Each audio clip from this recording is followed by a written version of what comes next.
Okay, I am back. And yeah, the new McDonald's meal deal, I've actually already seen that on the app. It did look interesting. It's a lot like Wendy's meal deal. It looked exactly like Wendy's meal deal.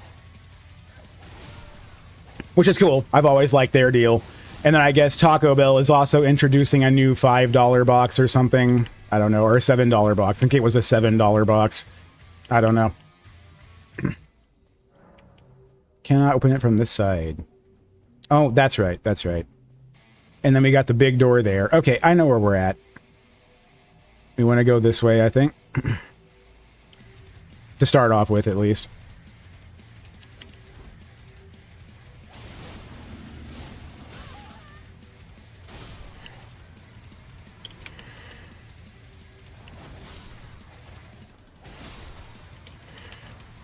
So there is a guy hiding in the water there, protecting an item that is not worth grabbing. It's just an ambush.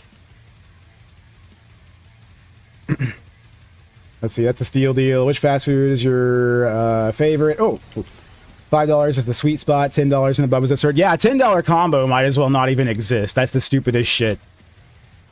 Like, I honestly don't even like eating anywhere where the bare minimum price you have to pay to get any meal is $10. Like, to me, it's kind of unacceptable that a lot of places consider that the norm.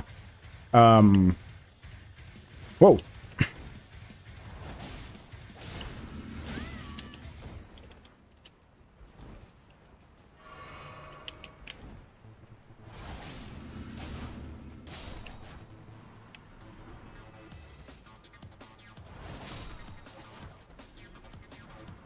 Okay, so the guys up top, I actually do have a method of killing them.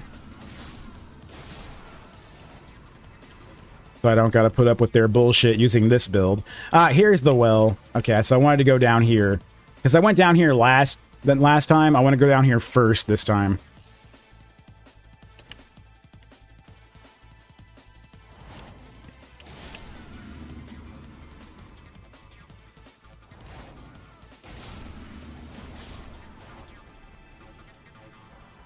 Mesmer Fire Grease.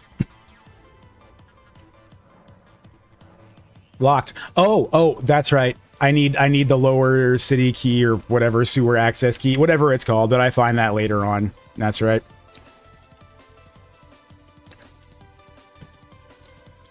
That's why I didn't go here first last time. Aha.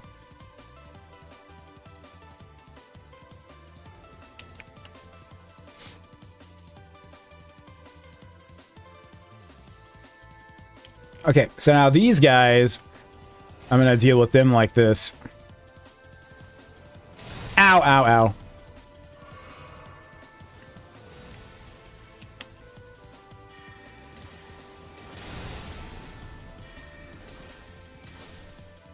Alright.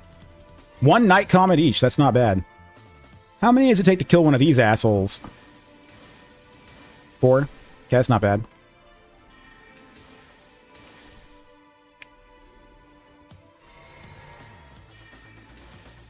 What I love about Night Comet, the reason why it's one of my favorite spells, Night Comet is undodgeable.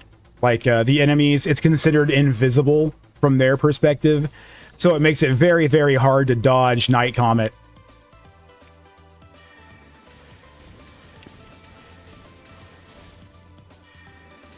Ow!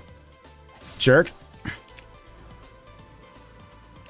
Now, what's interesting is I can have my staff in one hand, and I don't actually have to change weapons to dual wield. I can do like this. Or not like that. I can do like this, because my main hand weapon is considered a dual wield weapon in and of itself. It has an offhand of its own built in. No auto regen on HP or mana? No, I don't have auto regen on either. There's gear that does. There is gear that does do auto regen. I'm not wearing any of it. But I can heal myself, and I have mana potions, so I'm not too worried about it.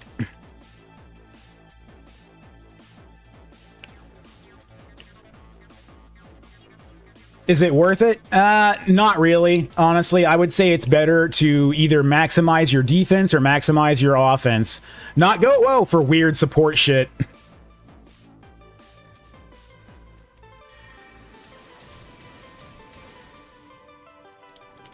Woo! Ouch. It might help if I had some mana. Here we go.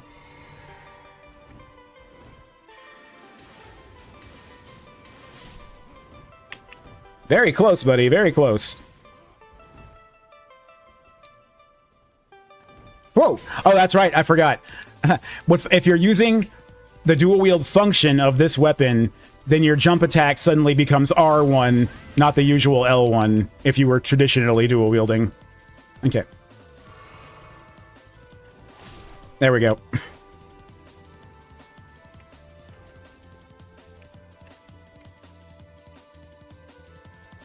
Get some mana back. I'm going to go ahead and top up. At this point, I think I've killed most of the enemies in this entire area. Also, I think my dance now becomes R2. No, R2 is still my power attack. Okay.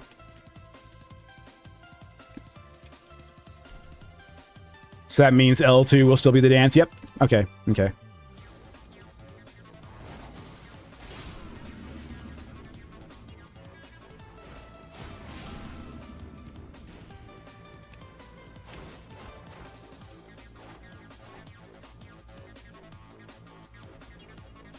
Oh, and that's right. I forgot. This has a block. I'm actually capable of blocking with this set. I totally forgot it has a built-in offhand block, which is great. I don't think I've ever even seen a dual wielding set besides this one, where the offhand is a block.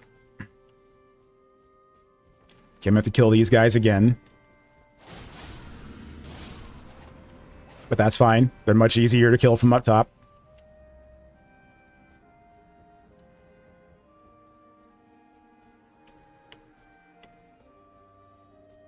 And then, yeah, I thought there was a tough guy up here.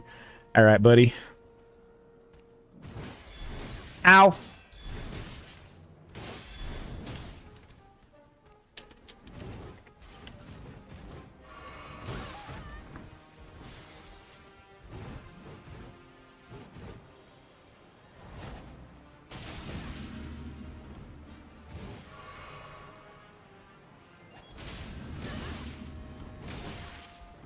Oh, man.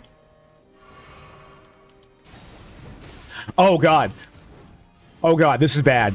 Okay, so one of the little dudes is trying to snipe me at the same time. You know what? I don't want to deal with both those at the same time. I'm going to keep moving. Oh, shit. Cornered. Okay. Run! Yeah, whoever's trying to snipe me is a bigger threat at the moment, so I'm going to keep moving. Oh, jeez. Oh, jeez. Oh, jeez. Oh, no. Oh, no. Okay, I know where I'm going, though. Whoo! Whoo, he chases far. Okay. Go, go, go, go! Oh, yeah, I made it. All right. Oh, man, he chases far. Okay, hey, there's the storeroom key. Cool. Let's go this way. Ah, birds. Oh, cool. Okay. Okay, I can one-shot them with my jump attack. That's good to know. Ow! These birds have weird pathing. They always do this. They try to attack you like this. And then they screw up. Oh, there it is. There it is. Okay, whoa. And they get themselves stuck, like, in an area up above or down below you like this. Where their flapping is kind of... Ooh, irrelevant. Okay. Where is... You know what? 3 shots with the Night Comet. That is my new preferred way of killing these things. How about that? Okay, not quite in range from there.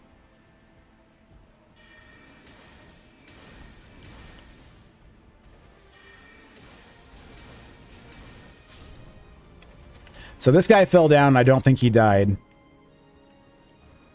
Birds will be birds, right? Yeah. And you know, as long as I've got Night Comet loaded, I'm going to take advantage of it on really annoying shit like that that's just easy to kill from a range. You know, what's the point of being a hybrid spec if I'm not going to be doing hybrid things? This guy very not important to kill anymore. Because I am done with Revered Spirit Ashes now.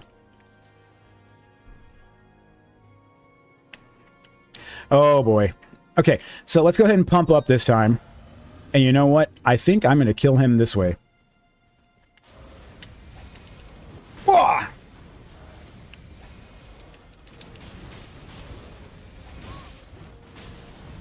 How you like the Nova, buddy?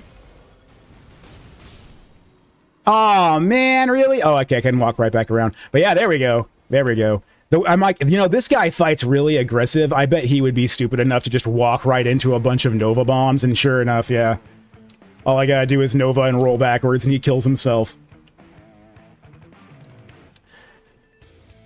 Love the Wing of Estelle. This has always been just a classic hybrid weapon for if you're playing dual curved swords and intellect. This is the weapon you want for sure. If those are your two things, dexterity and int. Even if you're just int. If you're just intellect, you want this. You absolutely want this if you're even just an intellect build. There's so many bosses that it absolutely devastates.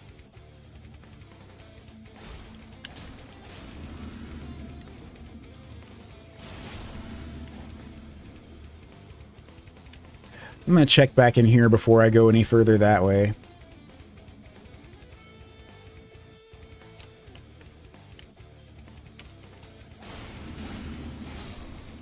Oh, I didn't realize that I could actually wrap those guys up in a combo like that. Whew. As long as I get the jump on them, I can wrap them up in a normal combo.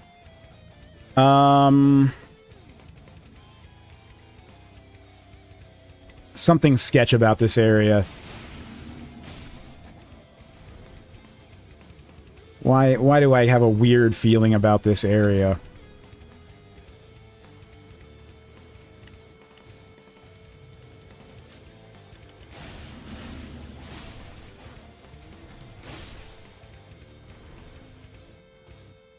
I'm pretty sure it's not the flyman. I don't think that's what I didn't like about this spot. Is there... Oh, there might be an Erdtree Guardian... An Erdtree Avatar. There might be an Erdtree Avatar here. I'm gonna need to heal.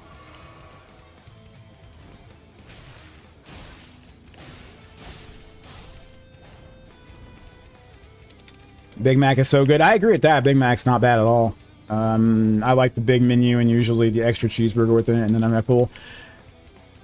I tend to usually get breakfast from McDonald's. I don't eat lunch or dinner there very often. But I love their breakfast menu.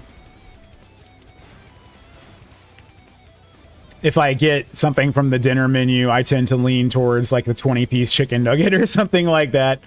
Love the chicken nuggets.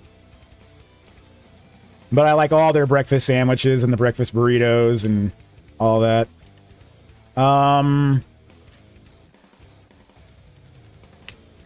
Yeah, I think that was all that was out here.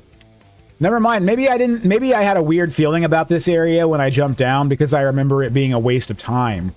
That might be it. Maybe that's why I had that weird feeling. Because this was a giant waste of time is what this was.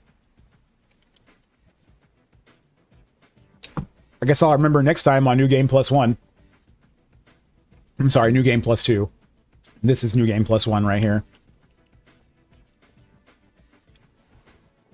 I really didn't need to waste that right there. That's alright.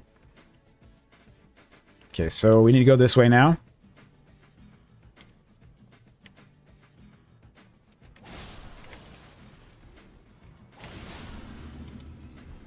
Black Firefly.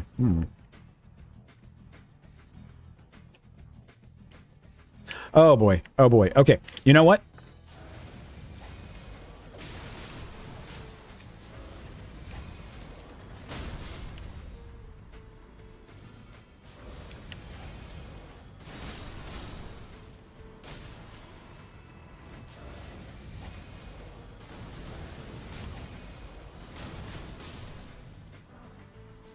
There we go. Another Spirit Ash. Okay.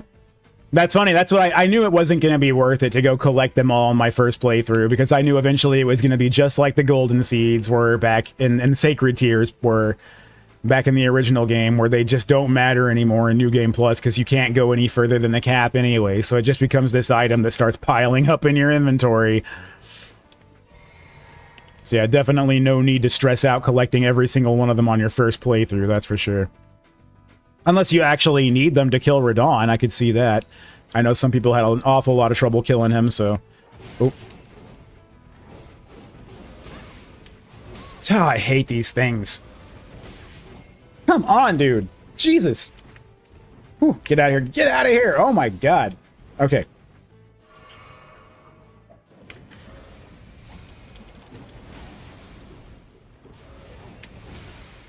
He ain't even gonna let me do it. You know what? Forget you.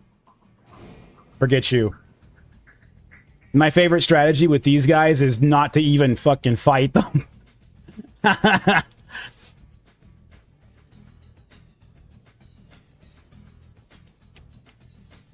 Tend to not eat too much fast food. You gotta keep the cholesterol under control so any pills for us. Yeah, definitely smart. Definitely smart. It's not something to eat all the time, that's for sure.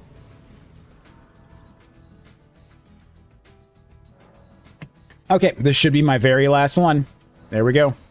So now the Mimic tier will be completely maxed out, and I am completely maxed out. Both of us are at the strongest we can be now. Aside from, like, regular leveling. We can still do regular leveling, like with runes. Speaking of which, I don't think I have nearly enough for a level right now. No. Okay. Yeah, Freya. I figured Freya would help us for this first one. Is this the lion? Is the lion? This might be the lion. Hmm.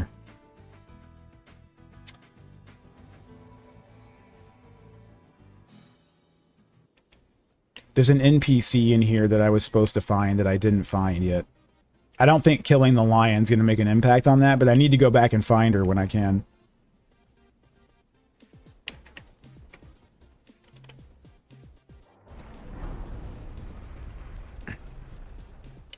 Is it just in my mind, or is Warhammer 3 campaign the most difficult one? Those damn new chaos races are so hard to fight. In some ways. In some ways.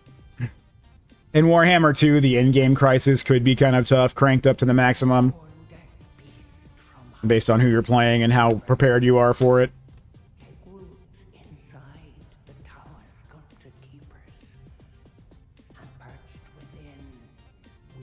Yeah, they do like to gang up on you based on who you're playing. You know, if you're playing as like Carl, for example, you have more than enough allies on your side to help out. But if you're playing as like Boris, then yeah, absolutely, they're just going to gang up on you and cream you.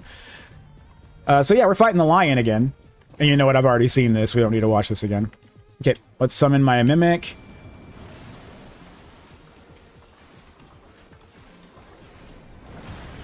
Whew, okay, I cannot be trying to do what I just did. Blocking with the offhand is not the play. Okay. What is going on? I'm like, why are none of my attacks connecting here? Oh, jeez.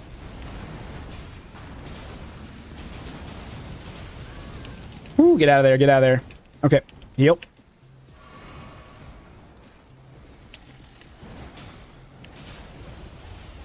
Get out of there.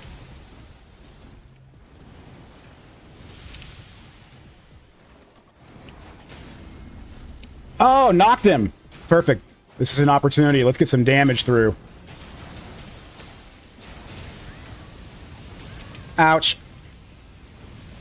Woo! Oh my god, dude. That calls for a double heal. Okay.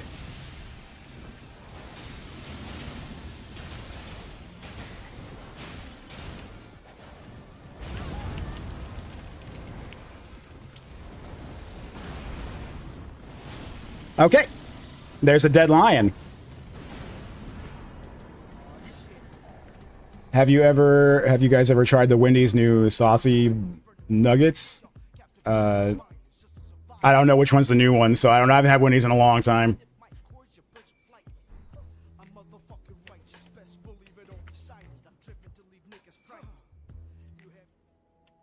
Let's see here.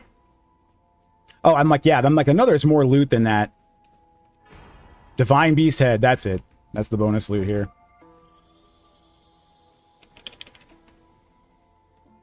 I don't think I one-shot him on my first try, but then again on my first try I wasn't like used to him. I kind of understood what some of his stuff was already this time.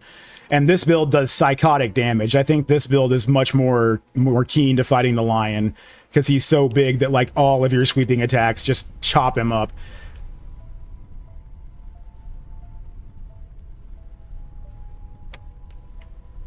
Especially if his attention is on Freya or your Mimic. for even a moment. You can get so much damage through. But yeah, somewhere in this dungeon, I must have missed here. There is an NPC I need to go back for and locate.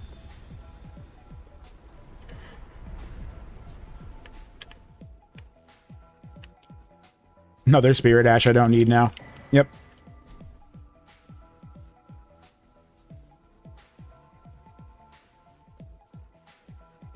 It's funny, too, because just above Bellarat is actually Nithaloom, or whatever it's called. The actual in-game dungeon is up there.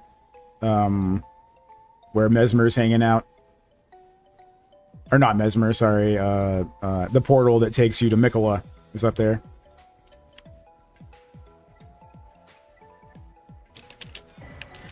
Tower of the Shadow message. That's something, it's a message left by one of the NPCs for me.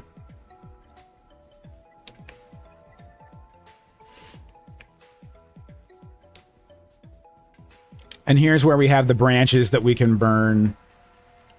Sealed by obscured shadow, yeah. Oh no, this is not where we burn the branches. That's actually in a different place.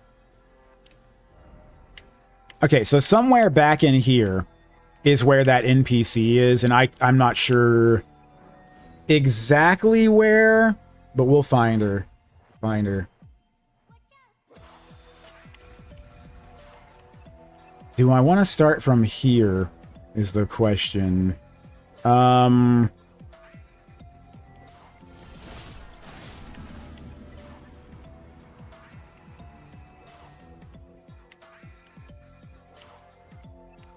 I never looted whatever that is.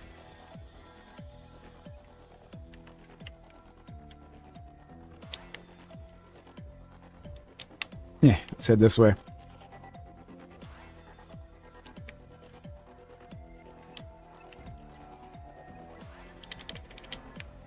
The Silver Horn Tinder, okay.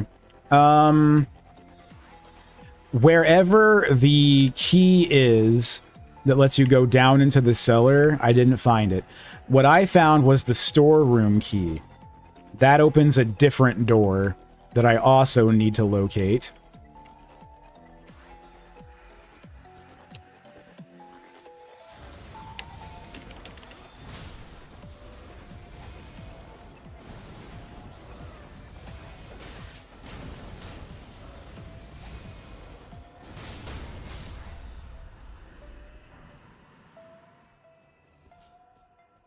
Okay.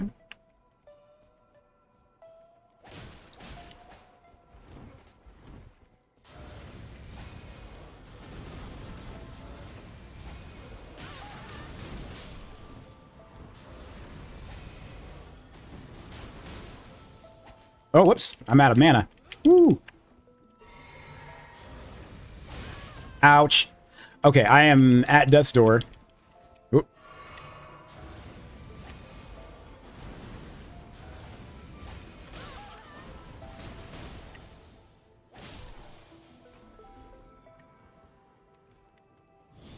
Get a heal out there. All right.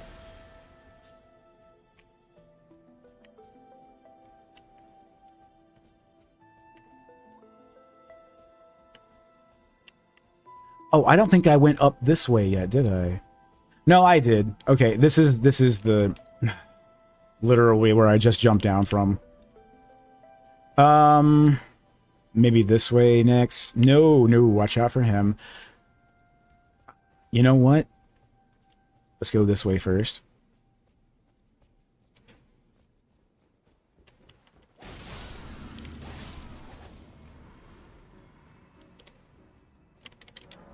Ah, there's the storeroom key. Here's the NPC.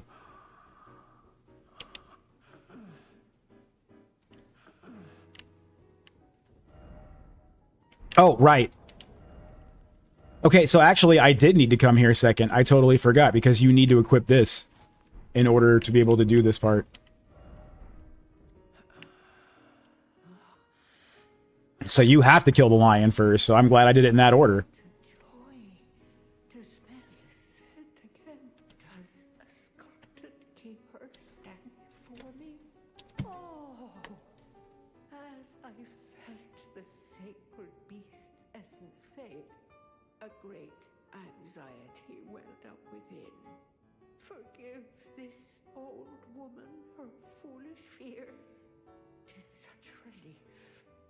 cannot express. After an eternity of the mind, our voices have at last... Priest build? No, this is a Dex build.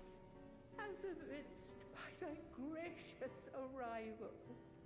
I just happen to also have points in faith and intellect because I have so many points to spend. So it's a hybrid build now, but primarily Dex. I have 80 Dex. I implore, vessel of the sacred beast, have my son accompany thee to war, and dance thy dance of beauteous color. Take vengeance upon Mesmerity's lot. They who betrayed us, aye, they who burned us, let them face in thy wrath their just deserts. Okay, yeah, so she's one of the people who's actually from these lands, who America wiped out her people. Oh, Watchful Spirit. Okay, so that's a spell that's unique. That's the whole reason I really need to do this. Channel thy color in my song. Of my song will I sing in service to thee. Okay. Dark and Darker stream win? Well, since I don't own it, definitely not anytime soon. Let's see, my heart problems were because of work stress. That's a leave. Oh, that's good. It's not something more serious. But work stress is still not good. Because she's just rambling now. And this is a hint at what you need to talk to her. And those who heard my song. Oh, we can go this way. Oh, you want out, buddy? Okay, so I don't need to wear this heavy-ass helmet anymore. Go back to my dancer hat. There it is. Okay.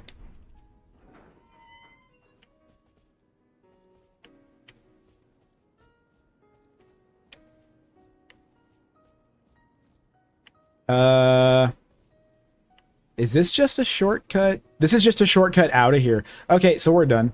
Seems like we grew some hair. Oh, would I have my cat there? Let's see. So we've got all the spirit ashes maxed out now, so really it's whatever. At this point, I've kind of accomplished the goal, so I can do whatever I feel like doing now. Well, I guess the other goal is to finish these quests. So I should probably go talk to some of these NPCs again. Let's talk to Sir Ansbeck first. Oh, you meant the lion helmet. Oh, right, yeah, it's got like a huge-ass mane. It's crazy. That helmet is crazy. Oh, yeah, this guy. So, this is important. This is the main quest that I screwed up last time. I couldn't even do anything with this guy. And the idea is I want to be able to face off with him and get his gear. So I missed out on all of his gear. Okay, and then I go back and forth with him and Teolier. I'll buy his rune arcs too. And I think that might be all I really want of his. Yeah, I don't want to spend a whole bunch of money.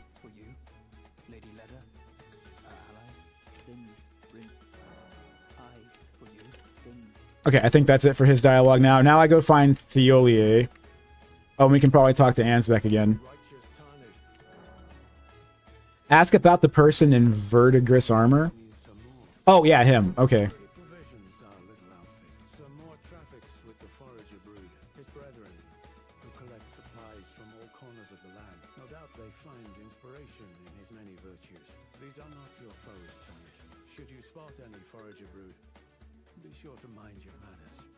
Okay.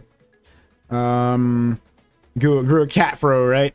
I wish my furniture was not so expensive at times so I could get a cat too. Yeah, mindset definitely destroyed my furniture. That's why I don't buy expensive furniture. Okay, let's see.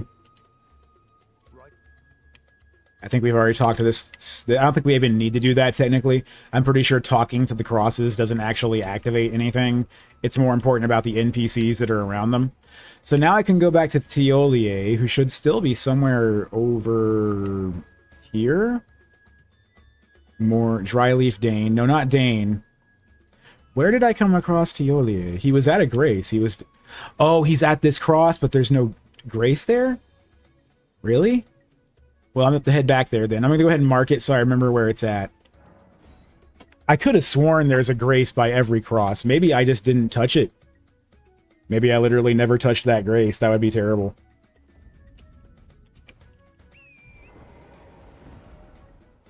Let's head this way.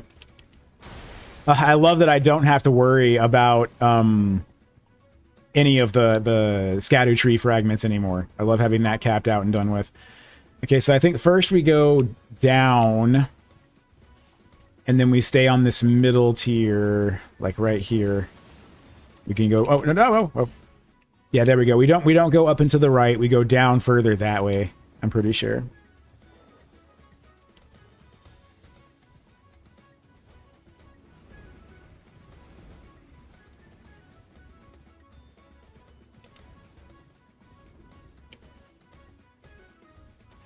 I think. At least I think this is how we get back to that spot. Maybe not. No, it's up above, I think. I think I was supposed to go up. Whoops. Well, what's down here? Is this how we get to the Cerulean coast, then?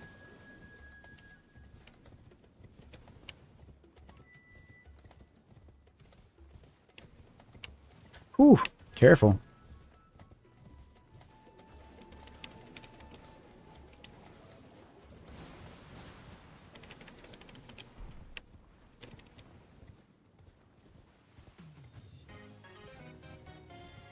What's over this way?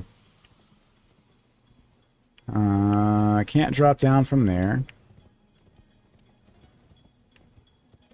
I seem to remember this spot being one of the ones where I came back to find loot later in the game. Possibly, if I'm remembering right. Give me sweet loot. Yeah, good luck, good luck. Let's see. Okay. Let's go over this way. Oh, this might be where there was something hid underneath a waterfall. Maybe. No, I don't think this is where something was hid underneath a waterfall.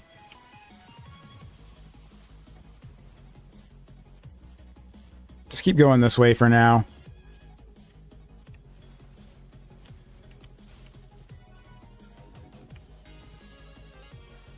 Okay, we got a cave over that way. We got a crab. Let's go for the cave.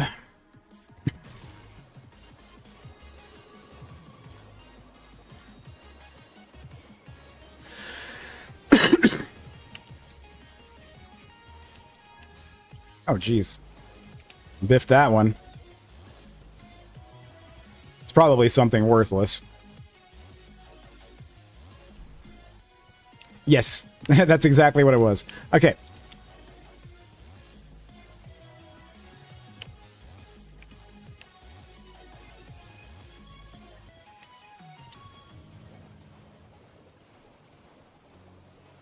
Okay, so there's a grace down here, and this looks like another spirit ashes. Yep.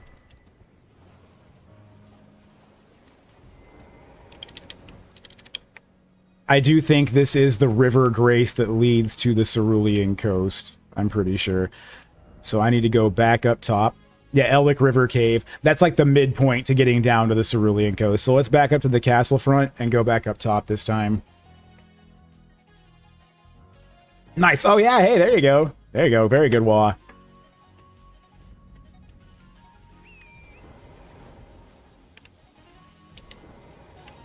Are we being invaded? Or is this just the entrance to a dungeon? Yeah, this is the entrance to the castle over here. Okay. Okay, I don't want to go this way yet. I'm like, why did it kick me off torrent?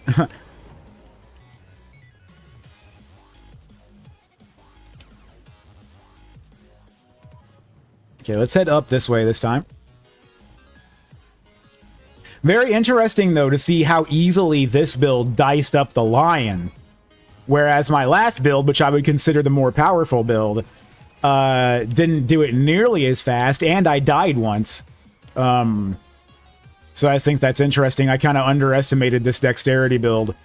There are certain bosses that it just absolutely eviscerates, and the lion was the big example. That's not supposed to be a short fight, and this build turned it into a short fight.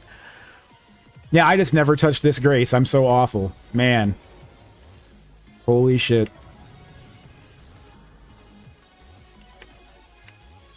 Maybe I'm just not as rusty. Oh, that's another good point. Yeah, because I had come off of a break the first time I fought the lion.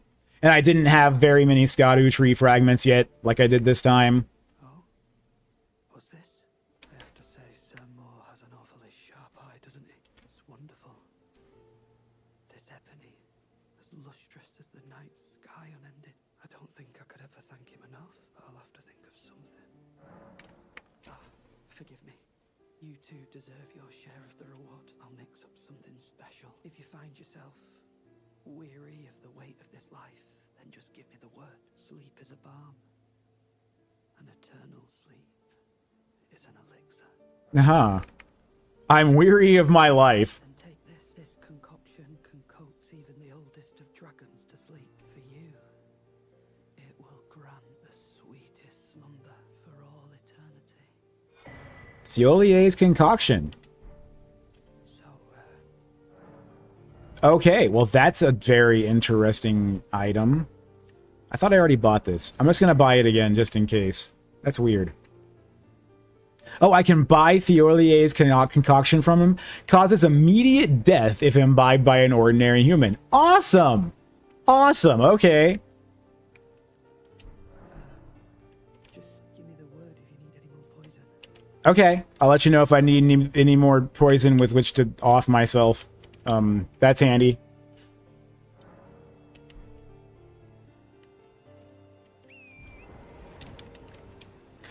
So now I think we can go back to Moore. I think at this point I'm supposed to go back to Moore and just chit-chat with him for a second before we progress anything else here.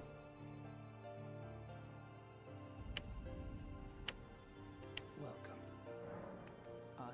For you, things. Oh, maybe not. Okay, maybe that's as far as it goes with their quest for now until I move a little further along now.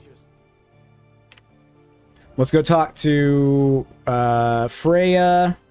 And you know what? I neglected to even meet Letta, unfortunately. I'm not sure. She was at the church. That's right. I went to the church at the wrong time, probably is what it was. So I saw her note, but I didn't meet her right off the bat. That's fine. It's actually not important to meet her at the beginning of that. That was a fine battle indeed. It heartens me that another warrior stands among us, among the beckoned. Long ago, I was stricken by scarlet rot in the swamp of Aeonia, immobile, feverish, and I was left by my wound. Okay, I've already heard all of this. She talks about how she wears the mask. May we meet again. Ask about the missing dude. The eternally dour fellow keeps his distance. He's one of the tower's horn scent. I can only assume he fights for his own, but we needn't concern. He too was charmed by kindly Mikola, and that makes us allies. We're not gods, you and I. I doubt our meddling could ever. Let us both take. Maybe meet again. Maybe meet again. Okay. So what it seems to me, now that I understand the lore a little bit better, is that last time I didn't finish all their quests. So what happened was they've all been charmed by Mikola. And so when I went to go kill Mikola, I had to fight all of them all at once, and it made a very hard fight because they're all there to protect Mikola.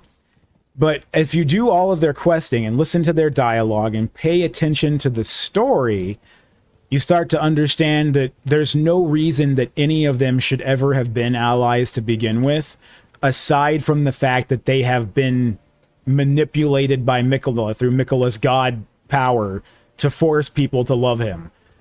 And that's why they all work together. Under normal circumstances, they are from factions who are so diametrically opposed to each other that they would kill each other on sight, not just not work with each other. So what this is building up to is that when I get back to that fight this time, if I've done their quests correctly, it should make it so that instead of me having to fight all of them at once, they all turn on each other because of their natural hatreds of each other. There's the backhand blade. So now I have 2 copies of the backhand blade. That's an important one to get 2 copies of, I'm pretty sure. Damn strong power, the power to make people love you. Yeah, exactly. It's one of the strongest powers of all the demigods, to be honest. And makes him one of the most vile and powerful and manipulative because of it. And And it's crazy to think that throughout the entire base game, you're led to believe that he was this saint. And the reality of it is so dark. Oh, you want in, buddy? Whoa. Okay, so I've already inspected all that up there. So I think it's time to go ahead and go across the other bridge now. Or to the Cerulean Coast. I mean, either one of those is an option at this point. But for quest chains, I don't think the Cerulean Coast has anything to do with anything.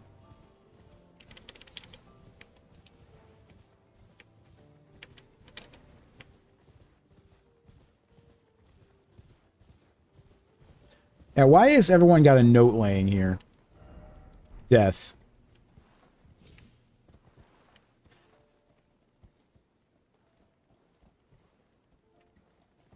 I was hoping that this would be a sarcophagus that you can interact with, offer love.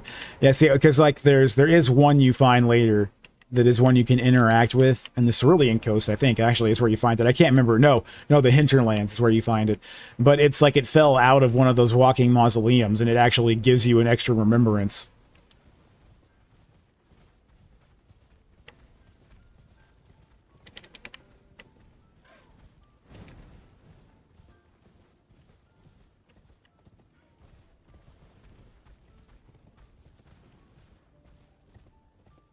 And yeah, it's such a damn strong power to force people to love you that he even does it to you.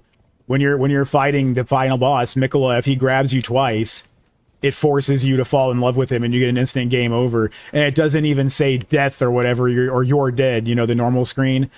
It says heart stolen. What's the best way of practicing painting micro details? Well, personally, for me, I use a magnifying glass. I have like a magnifying glass headset. And so for micro details, what I recommend is using a 00 brush or smaller, and then using a magnifying glass.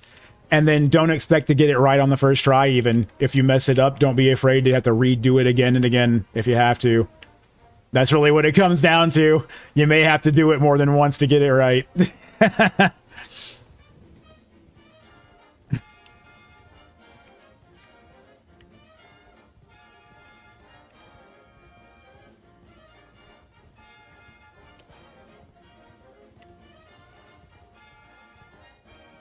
Oh, shiz, you're right. Yeah, that's why I hate that the worst about it when you're doing faces, especially. Because a lot of times if you mess up part of the face, it means now you have to go back and completely repaint that section of the face with several layers to get it back to the exact tone you needed first before you started doing like the eyeball or whatever it was you screwed up.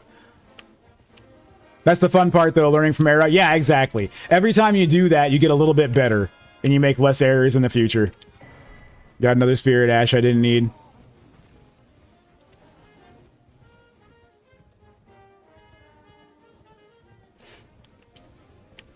Oh, I think I needed to go up from there. This might just be the back way into the village of the flymen or whatever the hell. Yeah, okay. We don't need to be here again.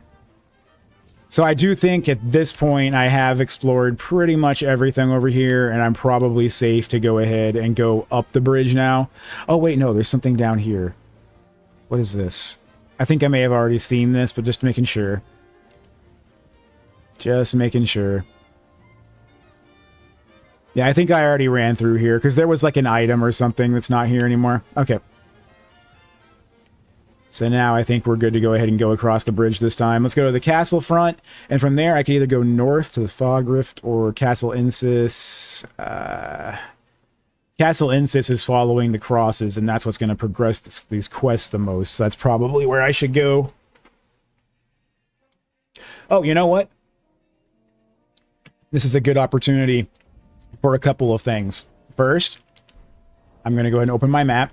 And we're going to head to the Table of Lost Grace. What happened there? I got some runes. I spawned in and something just died. That's funny when that happens. Anyway, sorry. We're going to go to the Table of Lost Grace. No, I don't need to remove all markers. There we go. Okay, so at the Table of Lost Grace, I now want to try out a couple of different weapons here. First, I'm going to see what it takes to level up a backhand blade. If it's the regular smithing stones, I may go ahead and level up 2 of those right now. Okay, so let's take a look at the backhand blades. I don't believe they are a dagger. No, they're like a... Here's the smith script dagger. This is the first one. So it looks like it takes regular smithing stones. That's fantastic. I'm going to max out both of these. It looks like it scales primarily with dex as well. We may change that up. I'm maxing out both of these smith script daggers.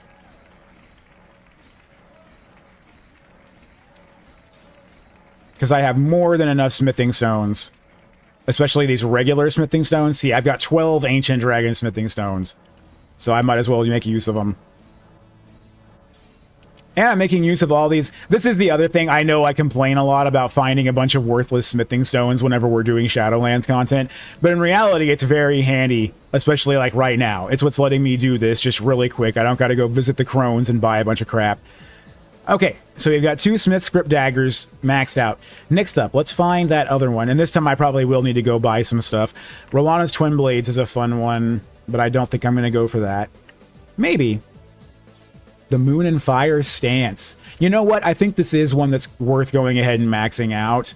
The only problem is my strength is 11. You need 13 strength to wield it. That means I need to actually gain a couple of levels to use this. A couple of levels is not going to take very long if I want to go ahead and grind that out. But I kind of want to play with this weapon because it scales with dexterity, faith, and intellect. If you notice that down there, that's extraordinarily tempting for me. And it has its own unique fighting style. So I'm going to max this one out. And we're going to play around with it later. I'll have to go grind out 2 levels real quick just to get enough strength to be able to wield them, but after that we'll be good to go because they're primarily dex, intellect, faith weapon. I don't mind grinding out 2 levels. That won't take any time at all. Like 10 minutes maybe. Now we're looking for the main ones that I just found 2 copies of finally.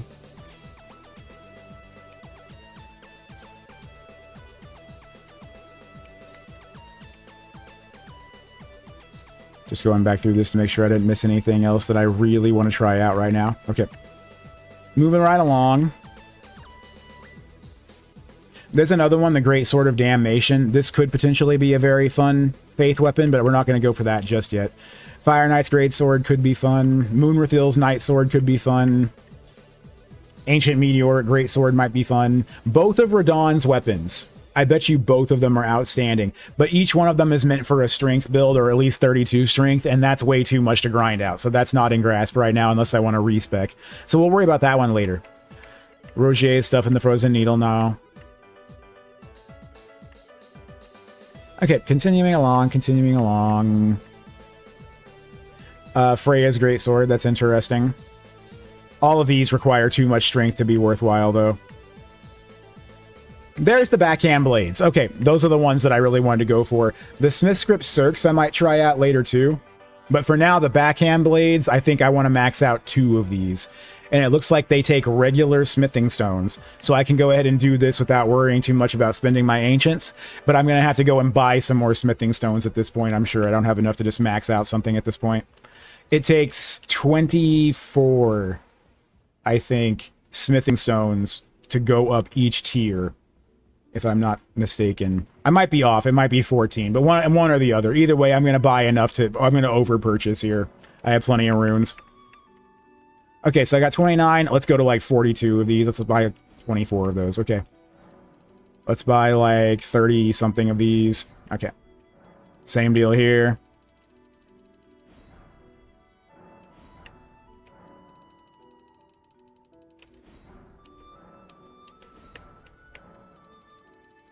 Like 32 of these.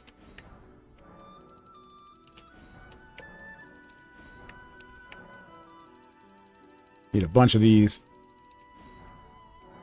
And a bunch of these. Oh, I didn't have enough, really. Well, that might still be enough, but I could actually sell some stuff. Here, give me a second. I have tons of runes that I'm just sitting on. And then I need to go grind after this anyway, because I've got to grind out 2 levels real quick to use Rolana's weapons. I definitely want to try those. And it's not worth respecking for 2 points. It's worth grinding out 2 points. Let's sell. Oops. Yeah, we can sell all of this.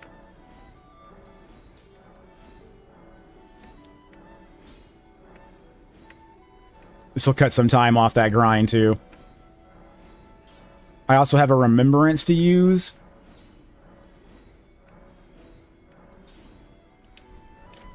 And I'm pretty sure that's the last of the lion remembrances I need. I think I only grabbed 1 of the items last time from the lion, so this will be the second one I needed. Oh, crones. That's right, I needed another few of the smithing stone 8s.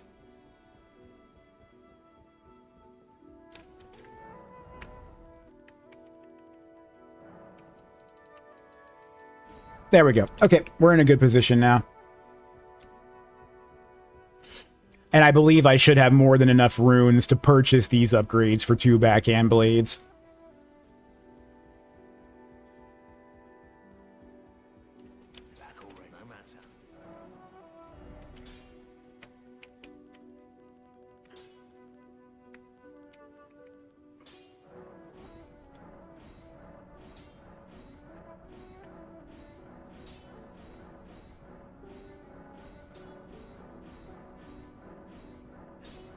Before I max out both of these backhand blades, I'm going to put on one of them and make sure it's not a self-contained dual-wielding weapon.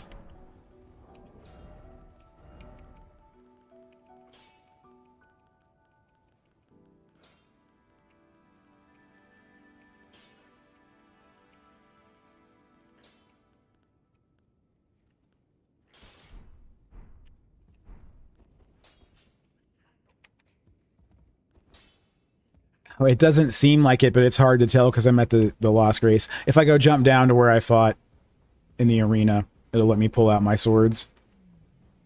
Down here. Okay. Let's see. Yes, it is its own dual-wielding weapon, so there actually isn't a huge point in maxing out 2 of them. Okay. I'm glad I checked. That would have been an utter waste. A waste of a lot of runes, too. I can max out something else instead.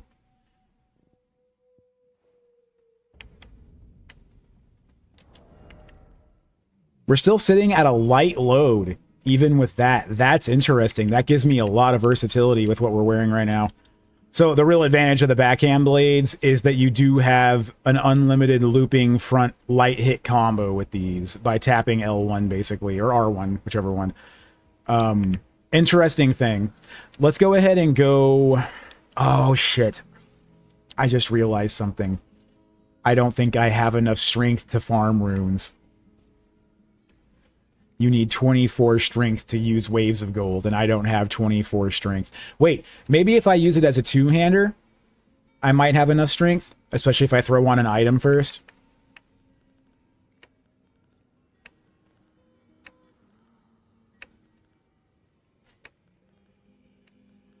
Oh, I went past it. I went past it.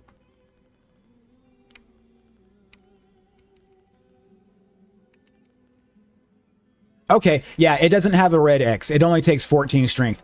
What that means is that as long as I use 2 hands, I can still use its Waves of Gold ability. So what we're going to do is we're going to farm some runes real quick. I'm going to throw on my rune farming set. That involves pumping up Waves of Gold to do the most damage possible. So you want the Shard of Alexander here.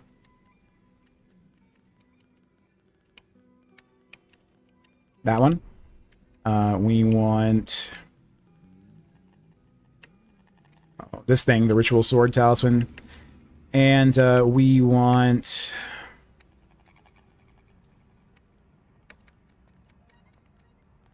Oh, there's at least one more I know of that really pumps up the damage on this particular... Oh, right, the Sacred Scorpion Charm. There we go. Okay.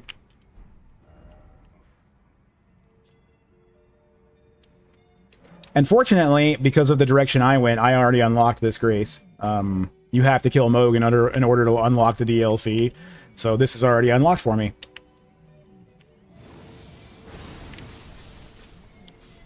So all I'm doing here is grinding out 2 levels real quick.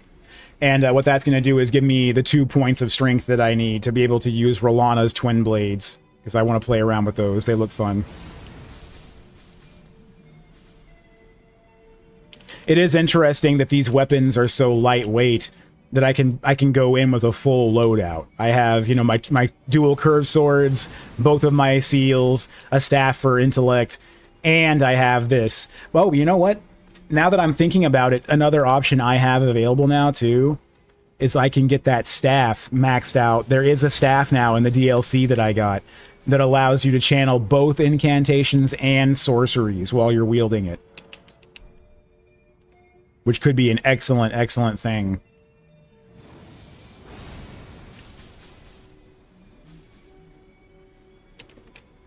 I would probably replace my current staff with that, possibly. I don't know. The Staff of the Dark Prince that I have may scale better, though. Because the Staff of the Dark Prince scales with both intellect and faith. It's one of those.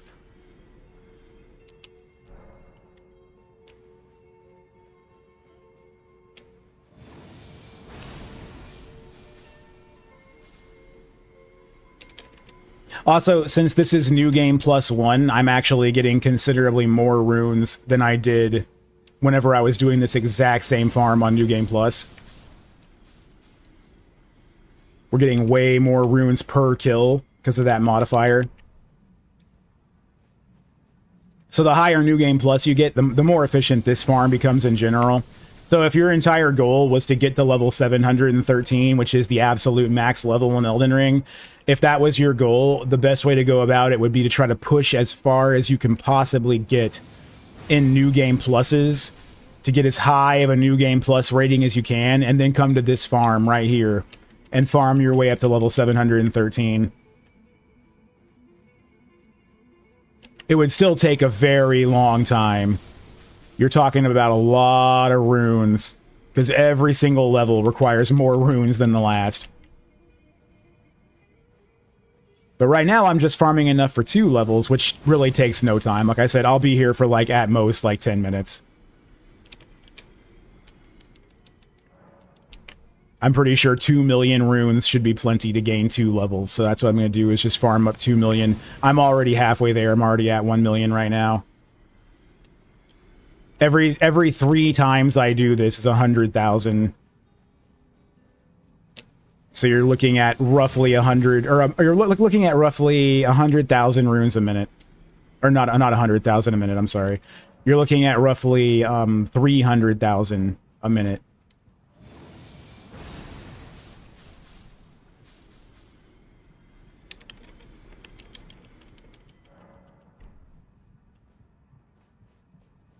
I am glad that you do have this option of using this weapon in 2 hands to still get the effect if your strength is a little bit low.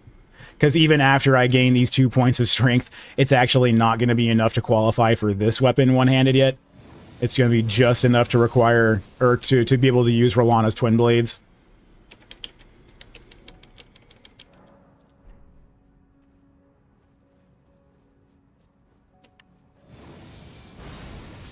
But I'm definitely interested in any weapons that scale with dexterity, intellect, and faith. That's not something to pass up with this build.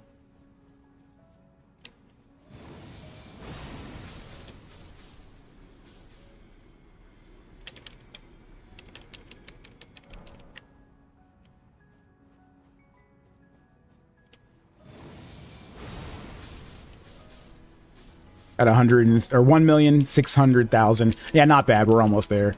We're already almost there. I love this rune farm. This rune farm is just so fast. If all you need is like a couple of levels real quick, this is definitely where to do it.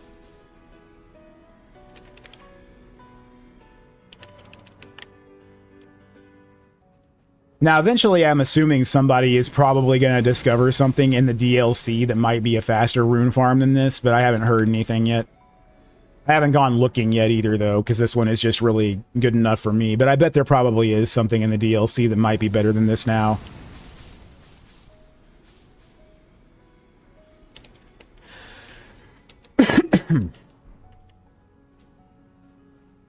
$1.8 million.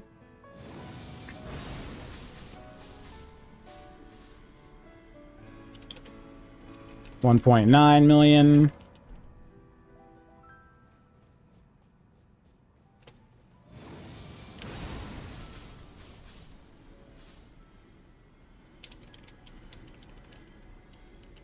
Yeah, it's considerably more runes than it was on. It's actually almost twice as many. I'm getting almost twice as many runes as I was per run as regular compared to New Game Plus. So that means that it's probably not even worth grinding this on regular. It's always worth getting into New Game Plus. Okay, 2 points of strength.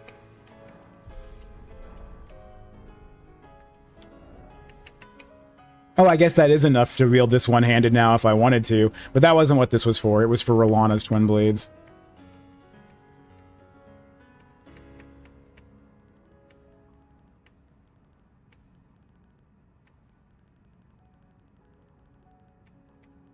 Oh, where are they? Ah, there it is. Rolana's Twin Blades. So it's going to leave us at a medium load, unfortunately, so I don't think there's going to be much we can do about that. So if I'm going to be at a medium load anyway, I may change things up a little bit over here.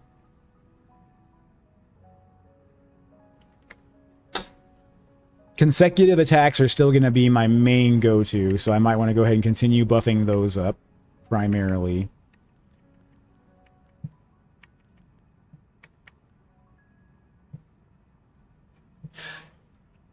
This thing really shortens the casting speed of both sorceries and incantations. My alarm's going off. But it also makes me take more damage. I really don't think I want to use it in that instance, because I don't cast enough to make it worthwhile to have something that improves my casting like that, especially if it's going to hurt me. Enhances weapon throwing attacks. Now, this is one I might want to go ahead and play around with a little bit, because I want to use that Smith script weapon. So I'm going to throw this on. This is the one that is particularly meant for Rolana's Twin Blades. Enhances attacks executed after maintaining a stance for a while. I really don't know how that translates into raw damage yet. But we'll go ahead and try it out. Greatly boost the attack of power, or the power of power attack skills. Power of attack of skills. There we go. I think this might be good for this build, because it works either way, so we'll leave that on. We don't need to worry about holy damage necessarily, so I think I'm going to swap this talisman, and we can probably go for Millicent's Prosthesis. Raises dexterity and raises attack power with successive attacks. I think that's the one. If I'm going to just choose one of these talismans between these two, I think this is the one to go for. And I'm going to play around with this for a little bit. Let's go ahead and swap one of these.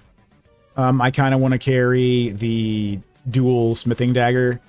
So I think what I'm going to do is go ahead and swap out one of these seals. You know what? If I'm going to dual wield them, that may not work. Let's see. Smith script dagger. Okay, so this is yet another weapon that I didn't actually need two of, so that was kind of a waste.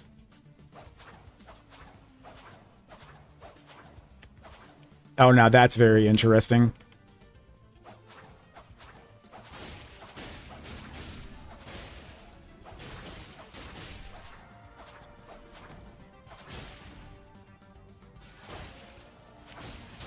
Ow.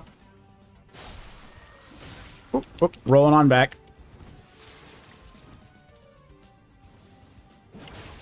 Oh, that's cool.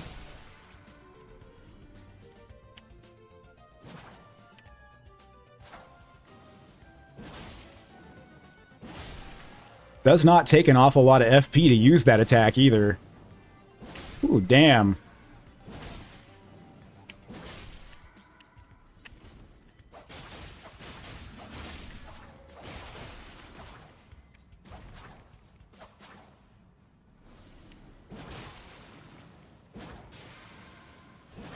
Oh, jeez. I hate that attack. Alright then, so do your actions in Game 1 and subsequent games impact New Game Plus? No. The only thing it impacts is what gear you take with you. That's it, and how many levels you have, and your Scadu tree and Erd tree fragments and all that. Any item or power ability or equipment goes with you, but nothing storyline related. It's like it's a brand new game in that regard. Okay, let's switch over to Rolana's blades this time.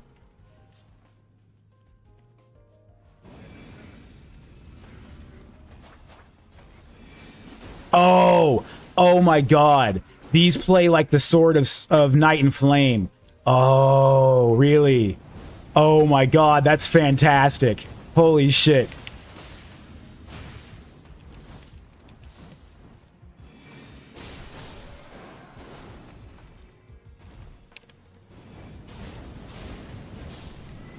This is why it scales with both intellect and faith, because it has two completely separate attack modes. Which means that if I was to build for this, the build would also work for the Sword of Night and Flame if I wanted to do both. Okay, that's fun.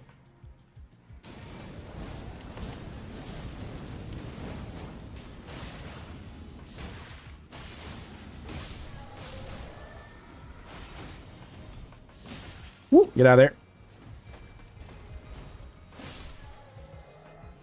These are cool. These are really cool.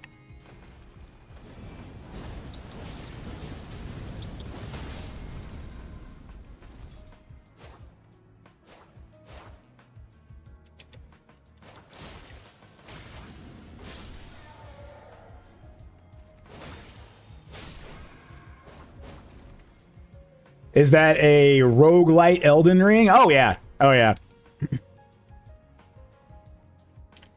Oh, try fire. Try fire. Wonder what he meant in particular there. Are these? I don't know if these guys are actually weak against fire. Okay, so these swords are badass. I do love this set. So that's one that I'm glad that I picked up. The way it scales with both intellect and faith doesn't actually apply to its primary damage. It's just like, or it barely applies. If you look at that, it's just a little bit more magic and fire damage. It really scales mostly with the dexterity and the strength, it looks like. The intellect and the faith are just like the Sword of Night and Flame, where this thing would... it would like scale with faith based on the fire attack that I was doing, and intellect based on the arcane attack that I was doing, or the blue one, the carrion attack. The Sword of Night and Flame is a one-hander that performs the exact same way. Now these, the Smith Script daggers, I do like them. I think I need to go and put a Ashes of War on them though, because I forgot to pump them up for dexterity or intellect or faith, or whichever one seems to be the best. So let's head to the table. I just need to throw an ash on them real quick.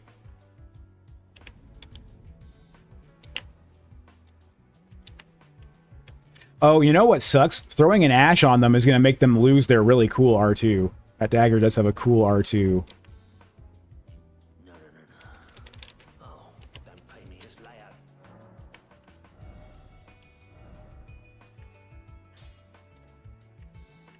Yeah, because right now it has Throwing Blade. That's its special attack. And that is probably one of the best things it could have. So the real question is, if I wanted to use anything like this, would I want to? And if I do want to, how do I want to make this weapon change in regard to that? Sword Dance is not bad, but I don't feel like that's going to be the one for this. Maybe.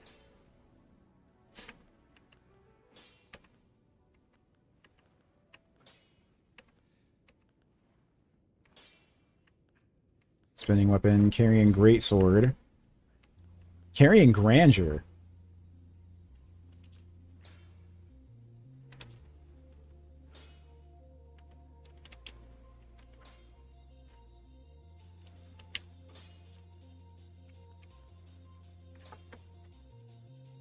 That's not bad. I mean, it makes it scale with my int.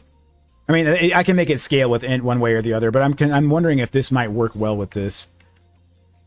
Oh, I'm not sure, though. Glint Blade Phalanx might work well with it, too. Aspect of the Crucible. There's something.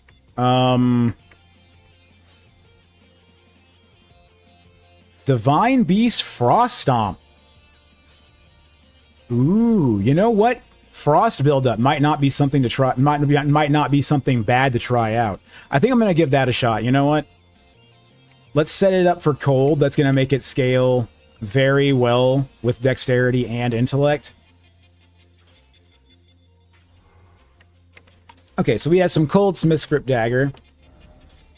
That's interesting. I never knew that the Prince of Death staff could take an ash. That's weird. But that's the only one that we can change here. So now we have the Divine Lion's Frost Stomp. So I do have a nice little ice attack. Let's take a look at that staff that does both spells and incantations. Because if I can use both, I might want to.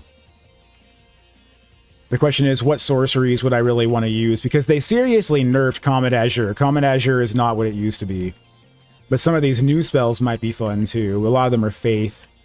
I haven't tried out any of the new sorceries, really. We have stuff like Miriam's Vanishing is an interesting one where you can go invisible. This requires too much intellect to really be useful. Eternal Darkness I haven't tried out either. That's an interesting one. We do have both of these, the Glintstone Nail and Nails. Also, I haven't tried out Fleeting Microcosm. Let's try that one. Also, we have the Cherishing Fingers. Surround the caster with a mesh of hefty fingers. Wonder what it actually does. And then we have these sorceries that actually scale with Faith, which is very weird. There's the Vortex of Putrescence. This one scales with both Intellect and Faith. I want to try that out. And then we have Aspect of the Crucible Thorns. I'm kind of curious how well this actually performs. We also have Multi-Layered Rings of Light. I already tried that one out. It was fun. It's not bad. The Furious Blade of Ansbach. Oh, I forgot about that. It scales with Arcane. Okay, so I'd have to have Arcane for that one. And then Watchful Spirit. We just learned that. Divine Beast Tornado is another interesting one.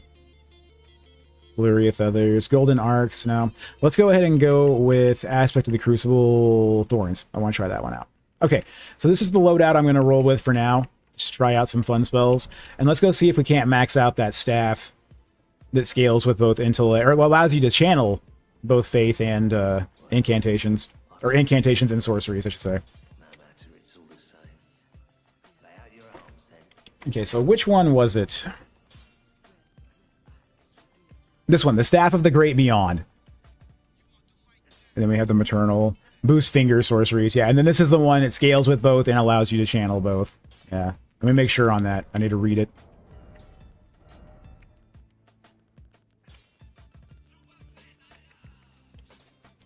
A staff fashioned from the tail fingers of the Mater, Mother of Wingers. Yes. Receive signs. Catalyst for casting both sorceries and incantations. There we go.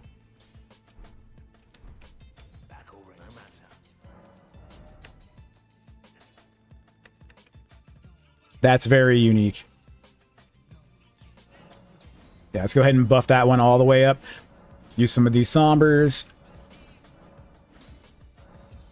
And I still have 6 Somber Ancients left. Oh my god. And I haven't even collected nearly all of them yet in this playthrough. I just got so many in my first playthrough, that's all. Okay, so we'll probably go ahead and swap that out for the Prince of Death staff now. It does not scale quite as well. Oh no, it does. Look at that. Look at that. Even though it scales at a B rating, it actually has higher sorcery scaling. That's so weird. That's so weird. That the one that scales at a B has higher sorcery scaling than the one that scales at an A. It's just a better weapon in general. Okay? It's a straight up upgrade then. And that'll allow me now to cast both sorceries and incantations with one hand. I don't have to worry about switching over to the Golden Order seal if I don't want to. But for my Mimic, it'll probably still be worth it to have 2 seals on in order to make it so that he can do that. But for right now, we're not going to do that because I want to play around with multiple weapons. So we're going to keep the Cold Stone Smith Script Dagger as well. And you know what? My Mimic could also make use of all this as well. I can build him many different ways now. But since we're going to be at a medium load anyway, and I'm not using the blue fairy charm anymore, I don't need to wear light armor anymore, so we can crank this up to something much heftier. Let's go with one of Radahn's sets. Let's start with this one. If we can wear it, we'll put it on. And then we'll move up or down from there based on what the game allows. Okay, so we can't put on Radahn's set without being at a medium load, or heavy load. So maybe Radahn's new set. Let's see. We lose quite a bit of defensive ability. Crucible armor might actually be better. Yeah, I think Crucible is actually better. So let's move down to Crucible. Oh, and there's Gaius's set too. I didn't even think about that. That's a new one, right? That's this? Oh, it's even heavier. That's like the heaviest medium armor. Wow. Okay. Well, yeah, we're going to move down to the Crucible set.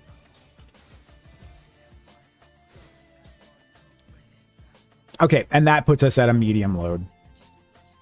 I can wear any of the Crucible helmets. That don't matter, so we'll use the hammer helmet, sure. Strengthens aspect of the Crucible incantations. That's cool because I actually am using the aspect of the Crucible thorns, so this might actually help it. And that keeps me at a medium load, and I can use all of these. I don't know if the weapon throwing attack enhancement is actually that important. If the only thing it's buffing up is my Smith Script Dagger, I might want to go with something else instead of that.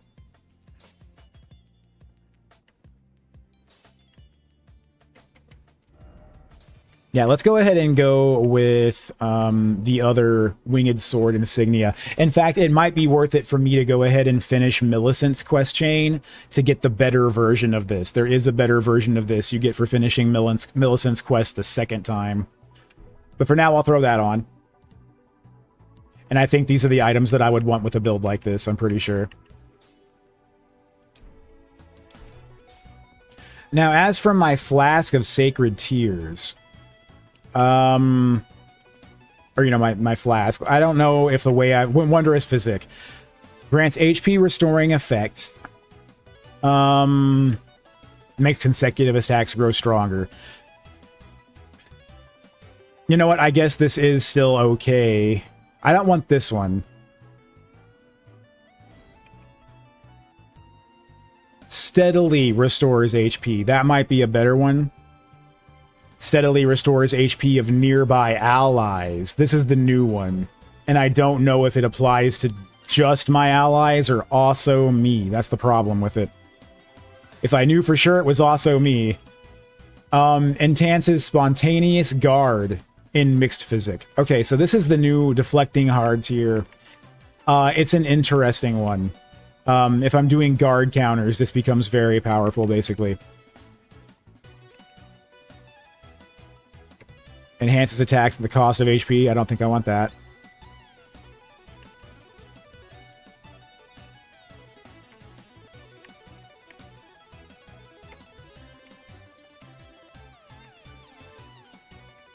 Eliminates all FP or stamina consumption.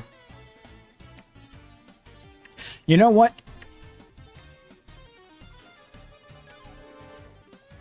This makes it so that my attacks get an HP restoring effect. That's why I put it on. Yeah, it's a sapping tier. Okay. I think I may want to go ahead and stick with this, honestly, for the way I'm built right now. Okay, so I think this is a decent build. We have some decent medium armor on now. I think these are the trinkets I would want to roll with to maximize how this playstyle works. Especially this one. I get a lot out of this with my Rolana weapons. And then, of course, and greatly boost the attack power of skills. That's going to affect literally everything. That is a very important one to have with the way this is built. So yeah, I think this is the way to go. And I'm much, much stronger now as far as armor goes, but I'm still maintaining a medium load. The question is, do I want to go ahead and go get Millicent's quest chain done real quick? Because her trinket would definitely work with this build very well. It's a straight-up upgrade to the one I've currently got. Let's go ahead and do it. We can start that off, and we can get that done quick. We have access to everything. I just got to get into the Hallig tree and go there. It's not like it's a short run. It's a very short run.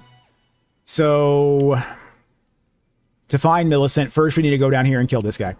We already have a waypoint right next to him. But before I do, I'm actually going to take a quick break and run to the restroom, and I'll be right back.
Okay, I'm back.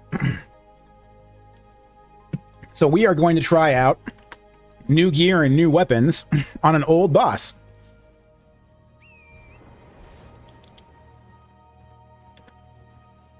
Did I already buy all your shit, man?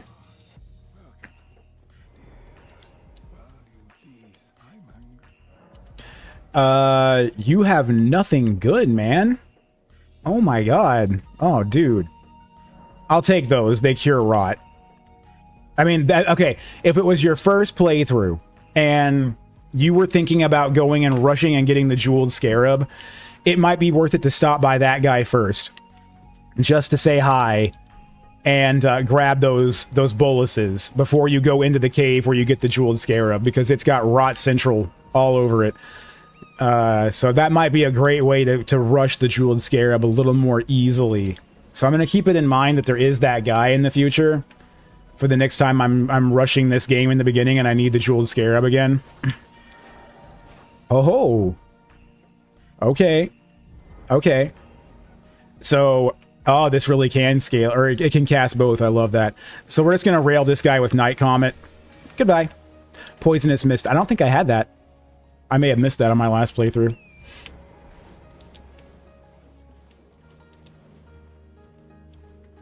So yeah, but this staff now allows me to cast both, so I can pretty much always have it in my offhand if I want to have the full range of everything this character is capable of.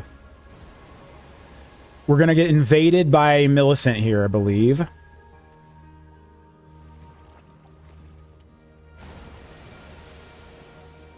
Invaded by Millicent. There she is.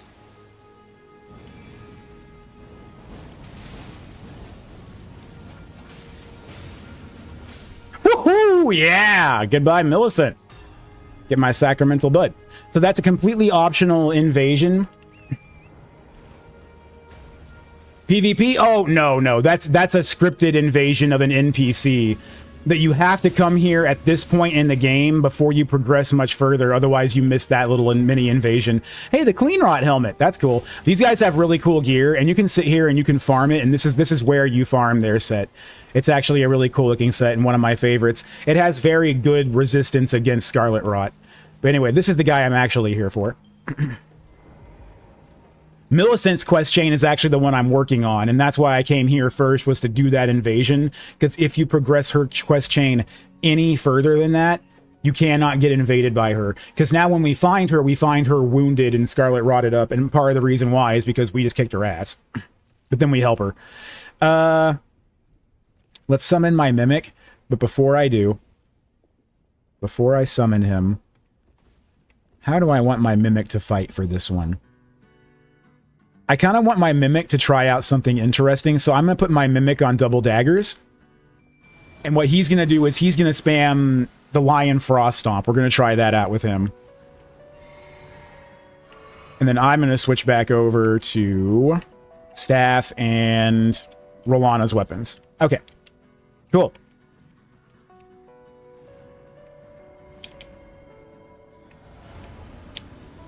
Okay, and then he's going to summon a whole bunch of shit.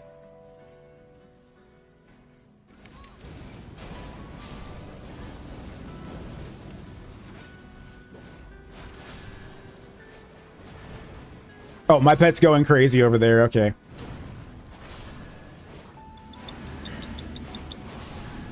Woo, roll on out of that. Okay. So, oh, never mind. He switched his weapons. I thought if I summoned him with the dual daggers, he wouldn't do that. But apparently, he's still allowed to use whatever's in my main hand, even if I force an offhand equip with him. So I'll have to keep that in mind. Oh.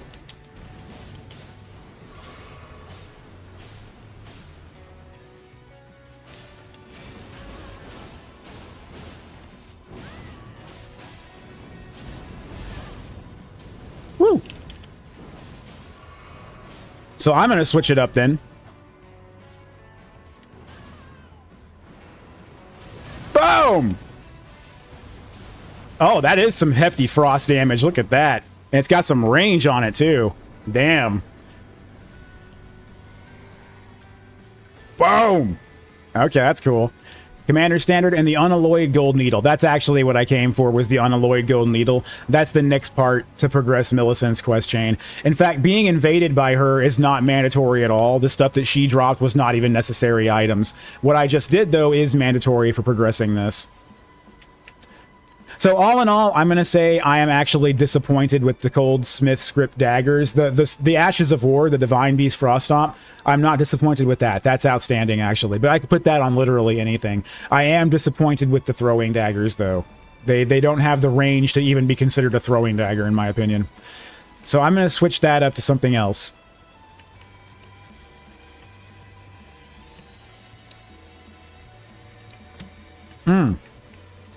We have the Horned Warrior Sword. This is another option for curved swords that I haven't tried yet, that uses the Horn Calling. Special ability invokes tangled horns to cover the weapon's blade, drive the weapon into the ground, calling up a cluster of piercing horns. Okay.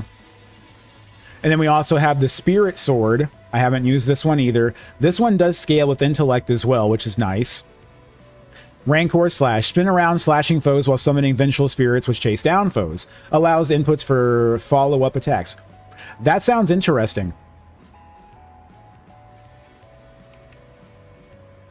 I think that might be one to try out.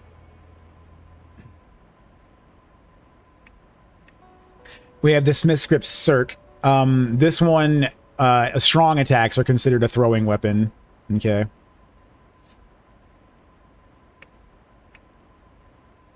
Oh, and then we have some new katanas. Owns' Line of Stars. This skill, named after the demi-human swordmaster, imbues sorceress energy into the Lion Glintstone to execute a slash attack. Repeated inputs allows for up to 2 follow-up attacks, each dealing greater damage than the last. Okay, well, that is an interesting one. Then we also have the 2 here, Rakshas's Great Katana and the Dragon Hunter's Great Katana. Either one of them, though, would put me at a heavy load. And this one I can't even use with my current strength unless I'm two-handing it, which I definitely could two-hand it. They both cause blood loss. This one scales lower. Weed Cutter performs scythe-like horizontal swings with the sword, cutting men down as if they were weeds. Let's try a couple of these out. Oh, and then we have Euphoria. This is like a really hard to get weapon. Let's go ahead and throw Euphoria in both hands and see what it does. Standard twin blade stuff mostly on that. Okay. Now let's try it special.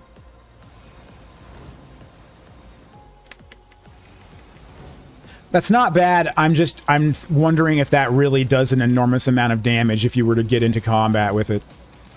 I'm curious. Okay. I'm gonna try out Rakshasas. Oh, that thing is enormous. Oh my god, look at the size of it. Okay.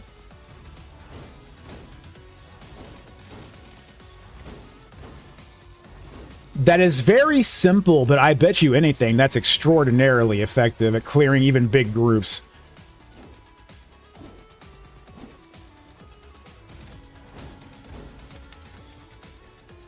You can block with it. Okay. Since it is a great katana. I wonder how its block value is. Not like anything like the great sword. This one's got a little bit higher. This one I can also use if wielded in both hands. Okay. It's also enormous.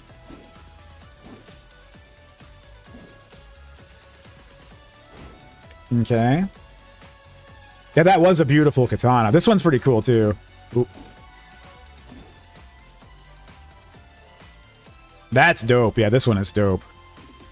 Let's see. Okay. I really... there's big questions in my mind about that one. This could be great, or it could really suck. Because the thing is that the question is, does it provide invincibility frames or not while you're doing that? Because if it does, that's outstanding. If not, then this really sucks. It also looks like this might be considered a dual-wield weapon. No? Okay. It looked like it was because I've got another one on my back, but I guess this is not... Oh, I wouldn't be allowed to dual wield it even if I could. I don't have high enough strength.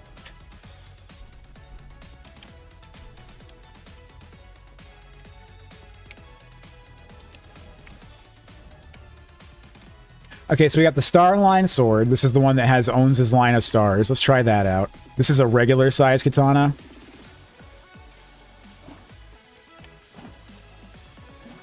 Mostly standard katana. Okay. That's a hell of a combo.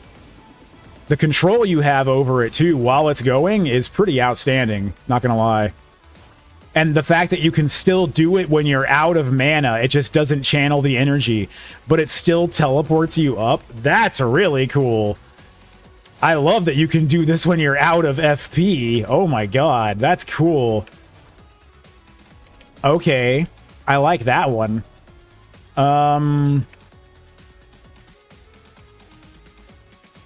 We got the Bonnie Butchering Knife. This is another new one. An interesting great axe. I don't think I would roll with this because it doesn't scale very high with dex. Flails and stuff. We have the Serpent Flail, I think is the only new one. Flare O Serpent. Ignites the flails inside and snakes, temporarily empowering flame attacks. Once ignited, the strong attacks and other moves that strike the ground will cause an explosion. Kind of interesting, because if it just buffs up flame attacks in general for a bit, it makes me wonder if you could use this and then switch to another flame thing and buff up its flame attacks. It's a lot to go through, but it's something that could be potentially good. The Head of Mater, Cow Tower's Resentment. I don't know about that. The Blood Fiend's Fork. I think this is one I want to go ahead and just quickly try out. We're just going to see what this does. Oh my god, she actually screams? That's funny. Okay. That one gets bonus points for the screaming. Absolutely gets bonus points for screaming. Okay. So this is the Smith's Grip Spear, and this is like an actual throwing spear if you use a power attack like this. And that has some range on it. That actually has some range on it. Okay. Its special is a forward lunge, but you could always change that to something. But that does have some range on it. The only problem is that wind up. That wind up kind of sucks. But that's very handy. That's very handy, because if you were doing sword and spear, this might be one that I would definitely consider rolling with. I'll keep that one in mind. The Spear of the Impaler. Oh, we got Mesmer's Assault. So I want to see what Mesmer's Assault looks like. Okay. That probably looks way cooler when you got FP. Is there a weapon that does a cum explosion? Probably. I haven't seen one exactly yet, but oh my god. There's a lot going on with that. So you basically, this lets you just roll straight into Mesmer's like full-ass combo, including the final hit. This would be so annoying in player versus player, I bet you. Okay. The Spirit Glaive. Okay, now this is an interesting one. Let's see.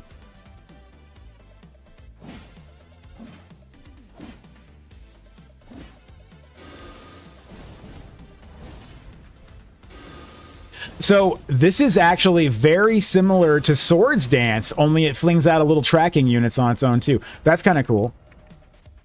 Better than Swords Dance then. Here's the Tooth Whip. I think I've seen a video of someone playing around with this thing. Oh.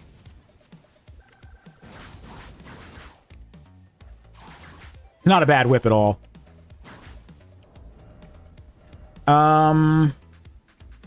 Oh, we got the Pata. So that's one of the new things. And then we got the Maddening Hand, or the Matting Hand, I'm sorry. We also have the Poisoned Hand. So this one has its like own whole fighting style, the Matting Hand.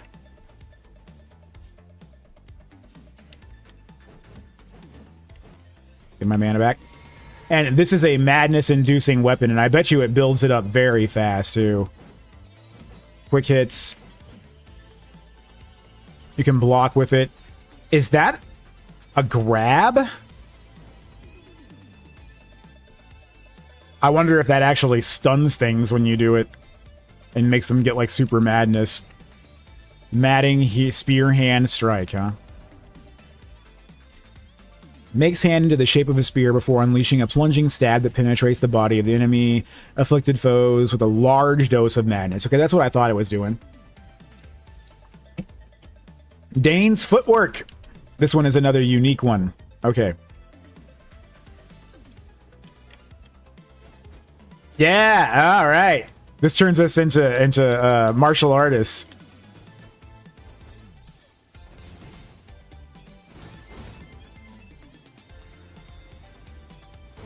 Ooh, okay. That's cool. Boom. All right. Let's see. We got the Beast Claw and the Red Bear Claw. The Beast Claw. Let's try that out. Oh, you know what? I think I've already played around with this one a little bit, and it's very fun. This one's very fun.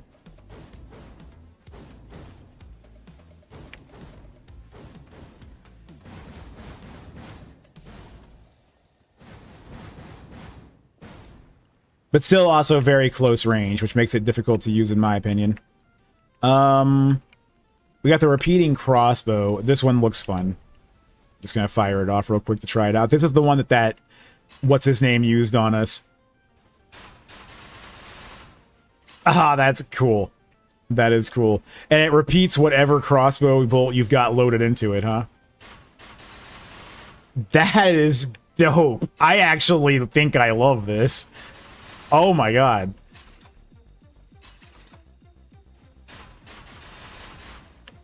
I wonder what kind of damage this thing is capable of. This is kind of cool. I wasn't expecting to enjoy a crossbow at all. That's kind of cool. Damn, I wonder what this... I really wonder what this thing can do fully pumped up. It really doesn't scale with anything, huh? Oh, that's too bad. That's probably to keep it from being overpowered, I bet you.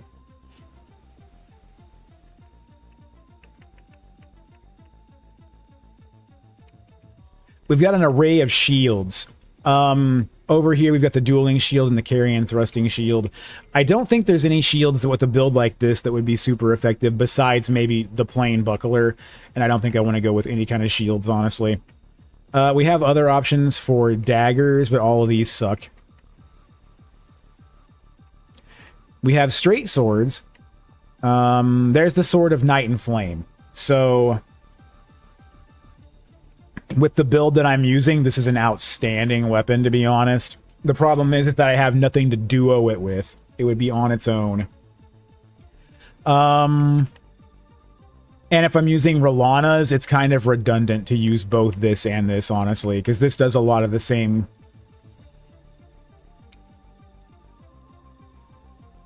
Impaling thrust. Okay, needle piercer for Letta's sword.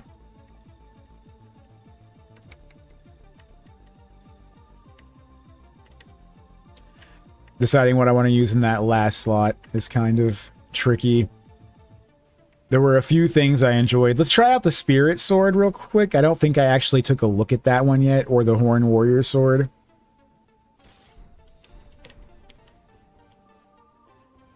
The Horn Warrior Sword is considered a dual-wielding set. Oh. Oh my god. That Horned Warrior. Oh my god. Those are brutal. You know what? This is the one I want. Because it's going to scale with Faith, isn't it? Oh, that's perfect. That's perfect. It's a perfect companion to the Wing of Estelle. That's perfect to go with the Wing of Estelle.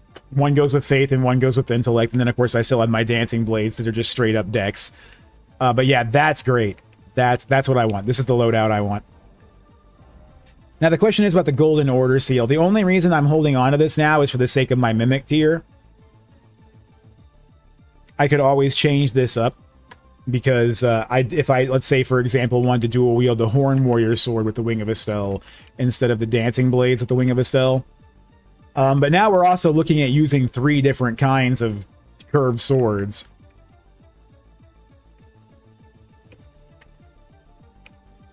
This still does scale a little bit better. You know what? It would be nice to go ahead and keep this, because at least that does give me the option of throwing out my Mimic in a manner where he'll only use spells and incantations. Even if it is both with the staff, he'll still only be limited to that. He won't be going in for stuff like this. So this is good. Let's go max out the Horn Warrior Sword real quick.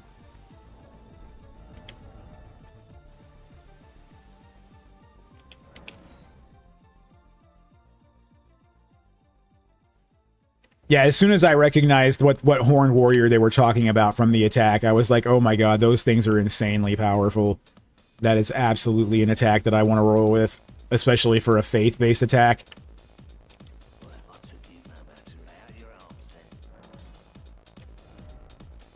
And it takes Sombers, perfect. I think oh, I don't have a Somber too? Okay, well we gotta go to the Crone. I wonder if this thing's offhand is considered a blocking ability. I bet it can block with its offhand. It seems that the ones that have 2 weapons seem to have that built into them. Okay, so I need a Somber 2. You know, let's buy a few of these. Okay, cool. How much is left in this run through? Oh, a ton. A ton. I zoomed through. Like, I haven't done hardly anything at all in the lands between, because I just ran straight through as fast as I could to get to the consecrated snowfields, to jump into the portal, to get to Mogwin Palace, to kill Moog, and go straight to Shadows of the Erd Tree, and I haven't even done half of Shadows of the Erd Tree yet. I was just rushing the DLC because I wanted to finish those quests, because I messed them up the first time. Oh, yeah, we're maxing out a sword.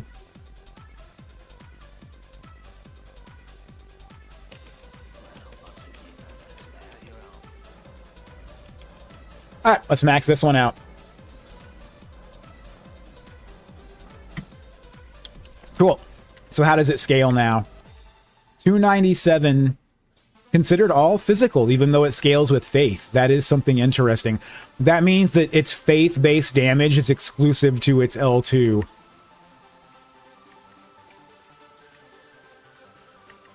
but it pumps up 297. Oh, it scales pure physical damage with both. Never mind. That's actually pretty damn cool. Whew. But it's still not quite as much damage as the straight-up Blades of Renah. If I was to do something for just raw physical damage, this is the one I would want to go to. Okay.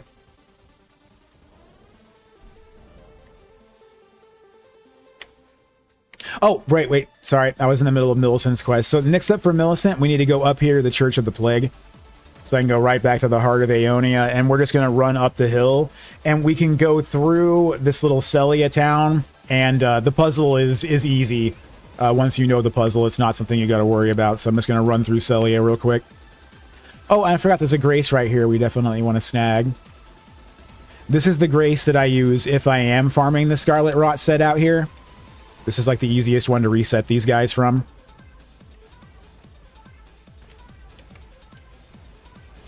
I did not mean to do that. That was a complete and utter waste of a rune arc. Oof. I didn't even have a great rune equipped for that to matter.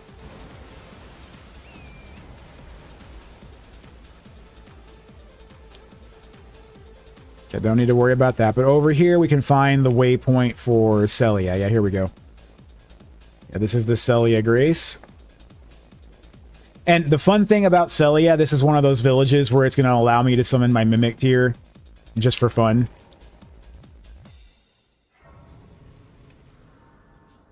So what I'm thinking is I want to summon my Mimic tier for spells and let him have fun trying out all the new incantations here. Now have fun, buddy. Go crazy. And you know what? I'm actually going to have some fun too with these. Let's try some of these out.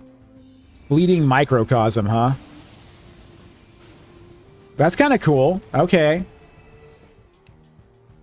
The helmet looks like a hammerhead fish. Yeah, it does. It's funny how this one buffs up these incantations too. Let's try that out next. The aspect of the Crucible Thorns. Ha! That's cool. What's the range on those spikes? Not bad, not bad.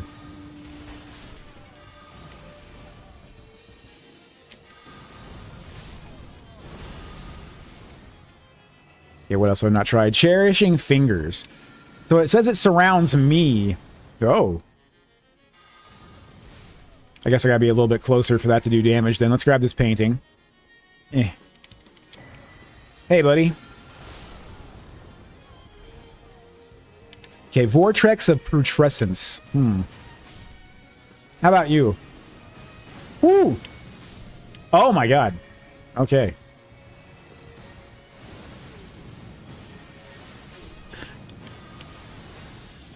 The range... Okay, so like, the way this thing surrounds you and moves in, I bet that would be so good in PvP.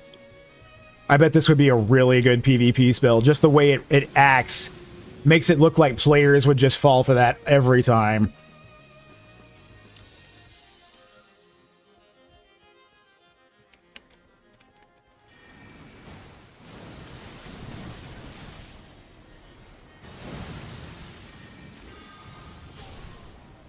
Some cool spells for sure. Definitely some cool spells. Okay, so we need to get back here. Maybe the fingers are more protective. That's what I thought at first, not to try it out a little defensively. I don't know if they actually protect you from anything. It's kind of hard to tell because they don't last long. Ow. Oh, I'm out of mana.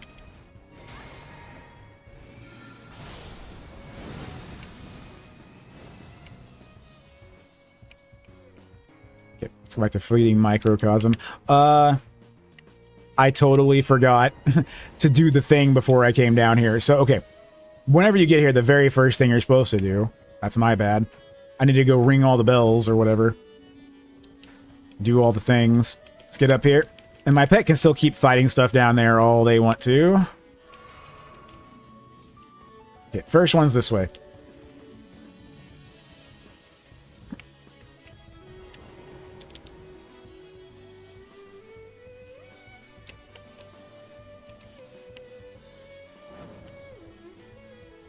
Over there, I think, is a staff that scales with both intellect and faith, but it's not as good as the ones I've got. So, and I've already got one, too.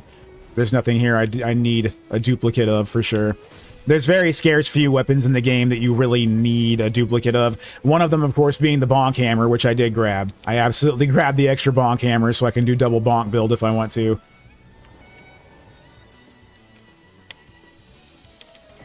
Stone sword key, thank you. Okay, let's ring the second one.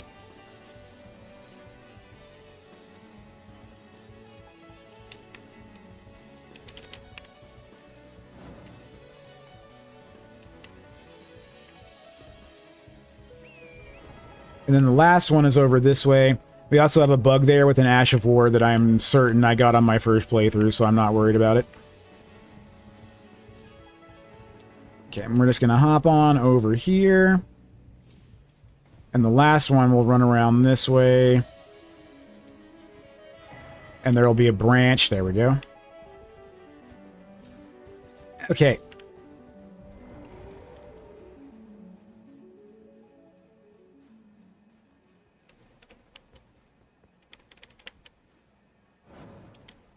And there's a bunch of loot to collect in this town that means absolutely nothing. I might as well just roll straight on through. Nothing in that town that I need whatsoever. I just needed this unlocked so I can move through here. Oh, also, there's a boss back down there and around the corner that I could fight for fun. I think I might do that as long as I'm here. They're worth runes. No reason to skip a boss. Because I'll forget. I'll forget if I skip the boss.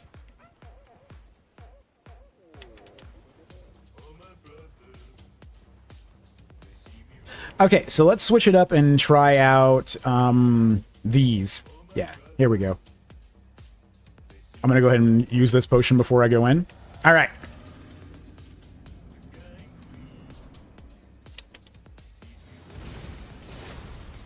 Oh, you like that, huh? Ba-bam!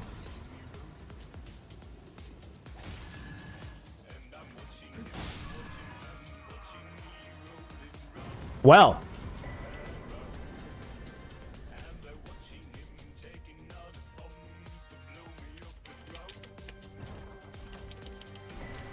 Lustat's Glintstone Staff. Don't need that. I've got one. Don't need more than one.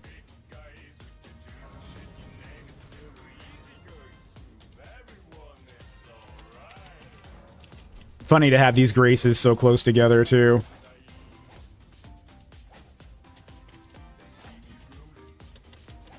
Okay, just figuring out where my attacks are at. They're on the R1 and R2.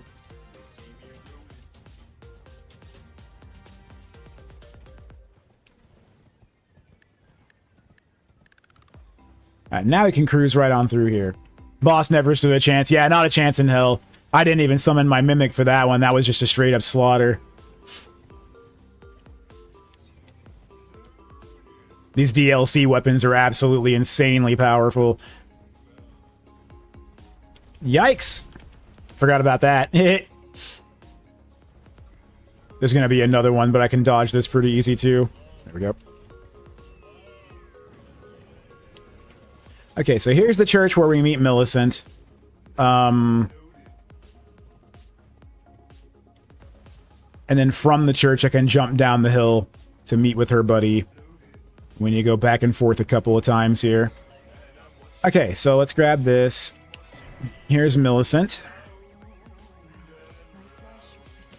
And she's just going to give us a little chit-chat. We can't do anything yet. We got to talk to the other guy. And what he's going to do is he's going to fix up Miquella's needle for us. You went out, buddy? There you go. My cat wanted to go outside. Whoa.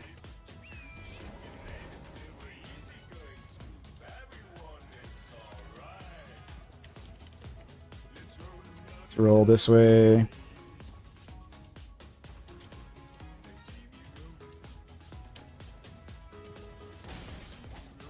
Those things are creepy.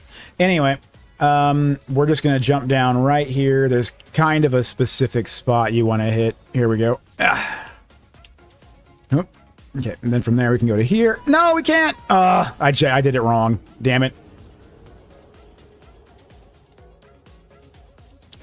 Is this a temporary break from WoW? Did you guys have a bad run or burnt out? Oh no, our raid nights are on the weekend. I'm just at the point where I'm so geared with my character, there's no point in me playing except unless it's raid time.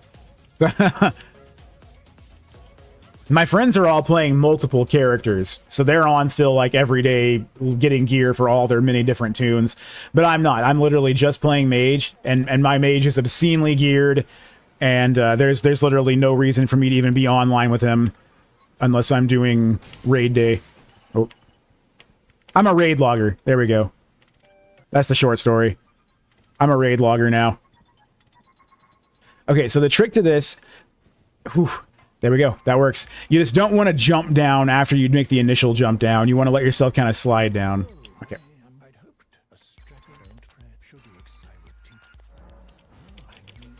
Okay, so he's telling us about helping Millicent.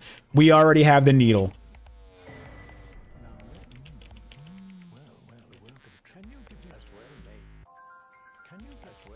Okay, so now I can teleport back. And this just resets him.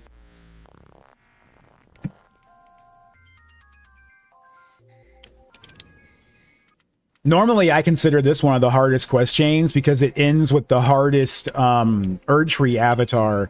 But with the DLC gear, I don't imagine that Erdtree avatar is going to be even remotely as hard as he has been in the past.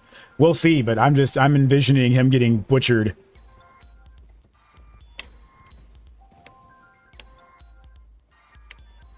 Okay.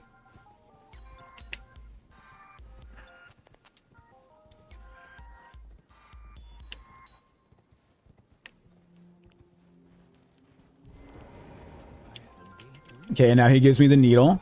Thank you. And that may be the last time I actually need to talk to him, because the items that he would give me, like Flock's Canvas Talisman, I don't need multiples of those. I'm not worried about his quest chain anymore. I just need to finish hers from here.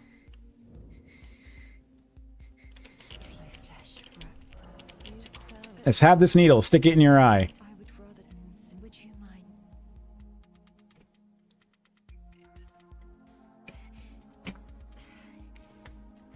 Which, by the way, that's actually what they do with the needle. When you apply the unalloyed gold needle to cure Scarlet Rot, you're literally taking it and sticking it in your eye.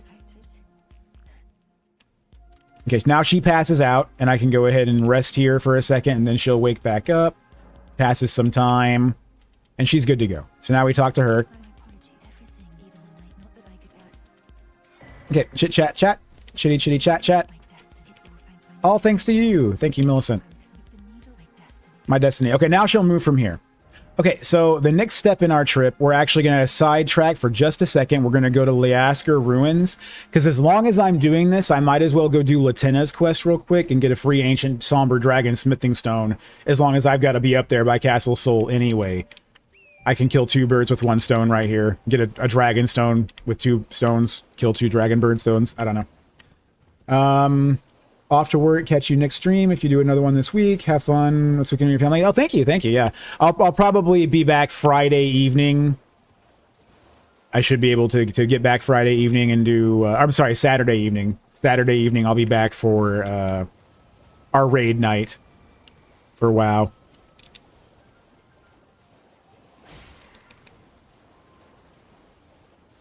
There's a cave here I'm looking for. It's along this ridge. Oh. It'd be great if I could get out of combat for just a second, because I could check my map and know for sure where this stupid cave is. Because it's not easy to spot. Oh, I think this is it right here. Yep. So this leads us to Latenna the Albinoric, and we need to talk to her anyway to finish Millicent's quest, because we have to have both sides of the Haligtree Medallion. I just totally spaced that out. I forgot Oh, no, I'm sorry. We have both halves of the Haligtree Medallion. We need to do this because we need to show her half of the Haligtree Medallion, and that's how we finish her quest. Okay.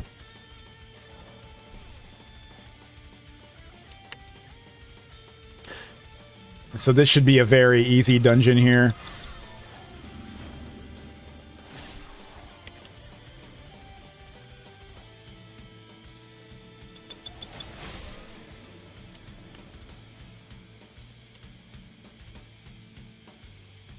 Literally just like a dungeon full of crazy low-level shit that really can't hurt me.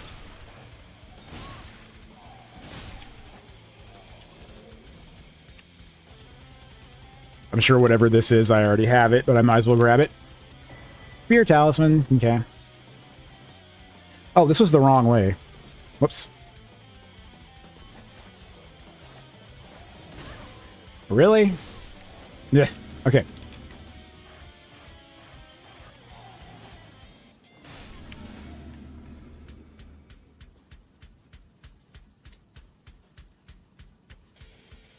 Oh, that's right. I can just jump down, huh? I might want to start from here and do this the safe way. There we go.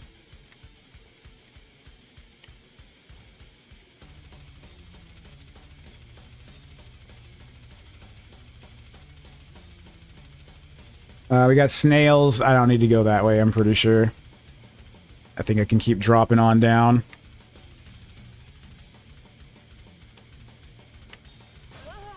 No, I can't. I misgauged that horribly. And I ain't about to lose 600,000 runes over it either, so I gotta be careful and get my runes back.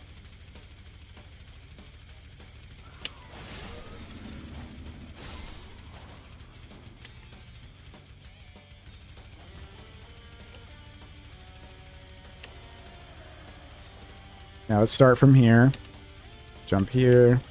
Cool Final Fantasy IV remix, by the way. And then here. And then my runes are right down here on the next tier. Okay, and we'll go through the snail cave this time. Oh, we can also go ahead and throw on my belt lantern so I can see where I'm going. Run, run, run, run!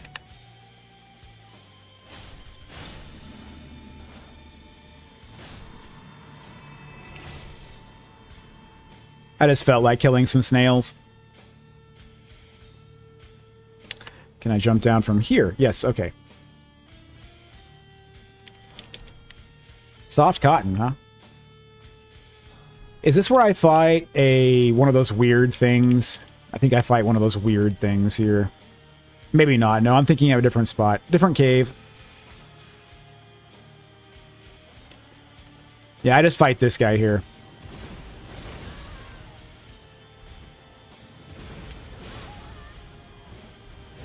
Ugh. Bloodhound Knights, man. Woo. Okay, dude. Are you kidding me? Holy shit.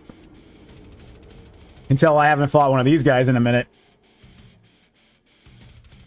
I don't want to summon my pet on this guy. I want to fight this guy myself, I think.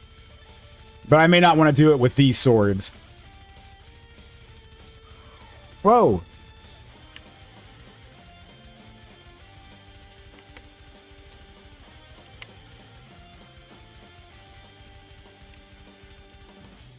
I think I might go with Rolana's. Yeah, let's go with Rolana's for this guy. Get on my belt pouch so I can see where I'm going. Or my belt lantern. Because I'm just rushing on through.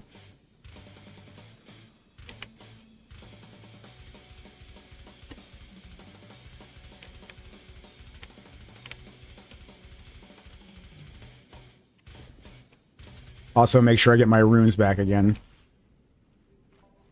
Definitely can't afford to lose that many runes. Okay, I'm gonna down this little potion before I walk in.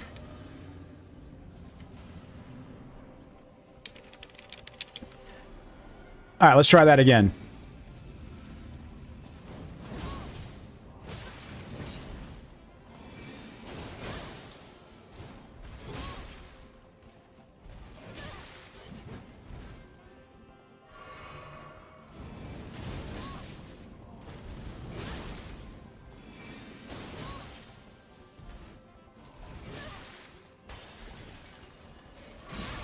Ooh, blood loss. Oh my god. Am I overweight right now? Oh my god, I think I'm overweight right now. Yeah, I'm at a heavy load. Something put me at a heavy load. What's going on? No wonder. No wonder. What is weighing me down so much? I guess I could downgrade my Crucible Hammer helmet. Okay, that does it. But yeah, wow, that's weird. I wonder what it was that tipped the scale, because it was fine. Maybe it's when I upgraded the Horned Warrior's sword. That might have been it. Or maybe it just weighed a little bit more than what was there to begin with. I'm glad I noticed that. Oh, where's Latina? Oh. Oh, I missed her first dialogue. I really hope that doesn't screw up her quest. Oh my god.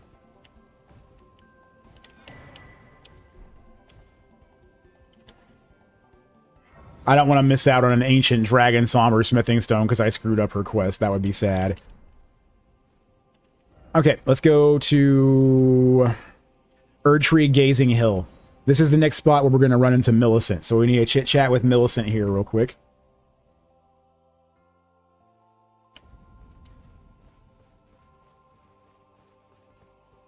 She should be right up here now. No? Oh, I missed one stupid thing. I've got to go back to the dude's house. When I get back to his house, I see her there instead. Like, she was looking for Gowry, but Gowry is gone. So I've got to go climb back down the hill real quick, and that's where I get her to move to her next location.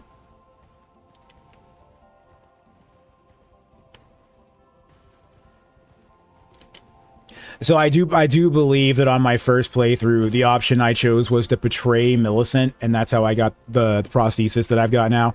So my option this time will be to save her from her sisters rather than betray her and assist her sisters.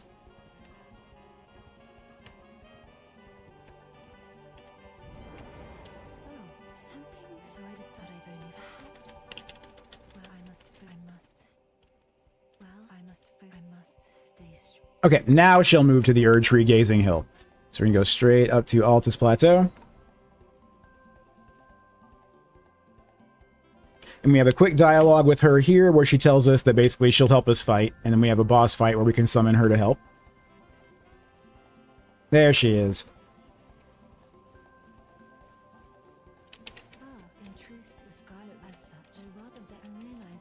Oh, I forgot I've got to get her arm. I might as well have not even come this way first.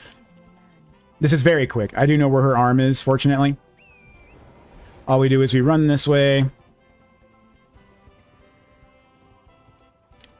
And where we're going is to the Shadow Keep, which is up north. And then once we get to the Shadow Keep, there's a pretty direct path that goes straight to her prosthesis. And that's the only item we need to progress this is her prosthesis. I totally forgot about that. I forgot all about this step. But if I'm gonna be continuing to do dual curve swords, this is definitely a talisman that I want. It's a very worthwhile upgrade for finishing her quest the second time. Her hand prosthesis trinket is the one I already have, and that's the one you get for betraying her. But the one you get for helping her is an upgrade to the one I currently have. That is not the way I want to go. I want to go to Shadowkeep, which I thought was this way, but I may have been sorely mistaken.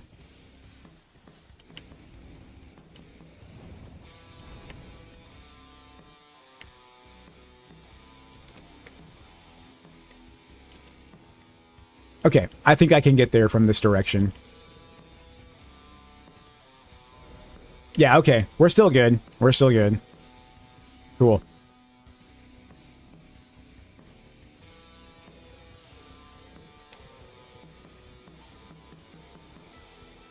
So the fastest way is probably back here. And then from here I can climb up these little rocks to get inside, and there should be a grace like right there, yep. Yee. Right. And then right up here is a grace. The shaded castle, yeah. So we're looking for a very specific item, and I think I know exactly how to run there just off of memory. I think I can go straight to it.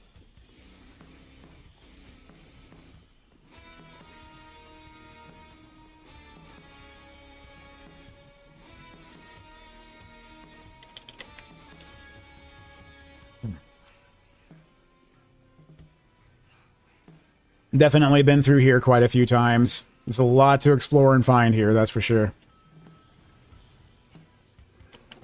But not for what I'm looking for. There's a very direct path to what I'm looking for.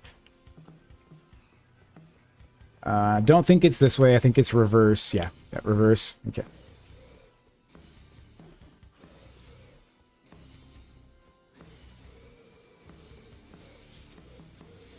Yeah, here we go. Here we go.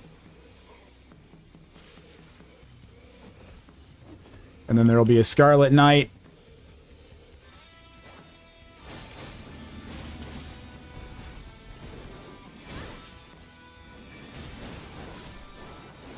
That has some range on it. I didn't realize that shoots a projectile until just now.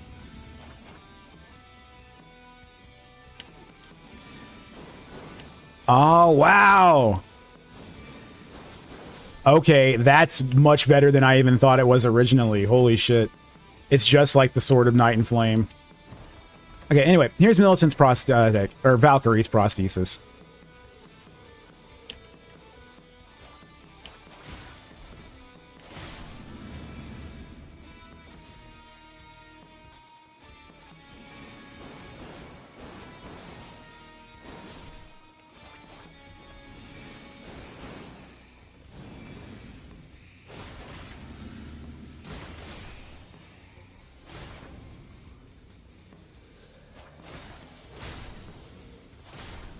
Okay, now I should be able to fast travel again.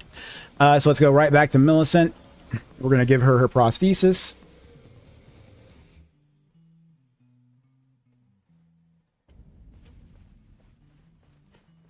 And of course, betraying her is what Gowry wants, because when you betray her, it actually causes her to go so mad with rot or whatever that she gives herself to the goddess of rot and becomes a Valkyrie. She turns into a bloom. You don't see her become the Valkyrie, but that's what's implied. The other option is she dies.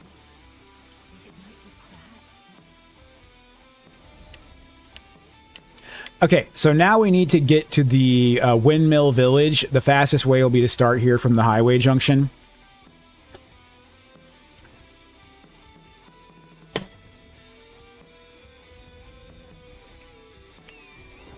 Excuse me. I have to go back to the Erdtree Gazing Hill. I should have reloaded real quick, because I believe now I need to talk to her again.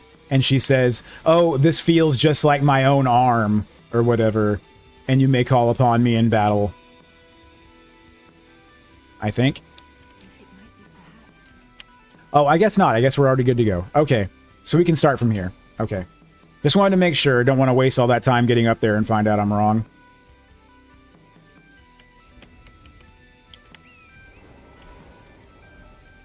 Okay, straight this way. We may see Jaren along the road here, and if we do, we need to chat with him real quick. But I don't think he's actually moved from the Table of Grace yet.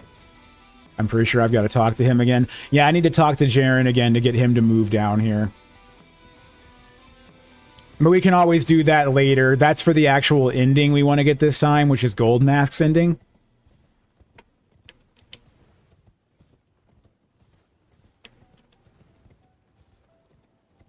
Also, Altus Plateau is a beautiful zone, too. All the zones in this game are just gorgeous. I love them.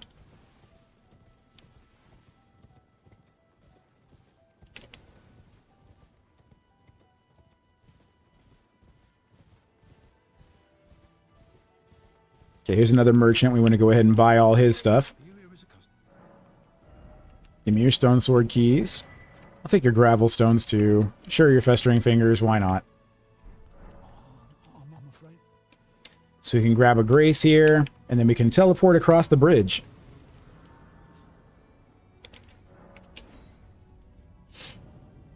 And then from here, we can just run straight to the Windmill Village, and there'll be a couple of graces there we can grab. Once we get to the top of the Windmill Village, there is a boss to fight, but we can actually summon Millicent to help us with that one. That was like the whole point of her little quest chain there.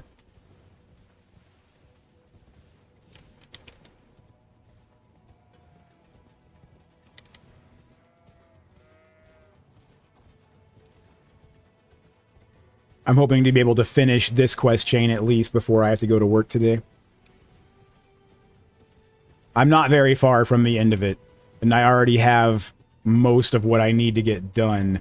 Getting into the Halig tree and running through the Halig tree. Oh, I forgot. That's going to take some time. Yeah, there's no way I'm going to get this done before work then. But I'll get as far as I can. Totally forgot about the Halig tree, because Millicent's quest is literally at the end of the Halig tree, so there's a couple of mandatory bosses on the way.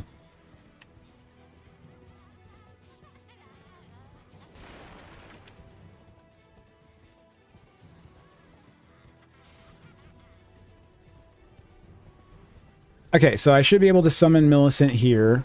We're just going to keep an eye out for her summoning sign. Ow! Where is it? Where is her summoning sign? I am not seeing it. There it is, there it is. Touch the gold summon sign. Yes, summon Millicent. Okay. Ow!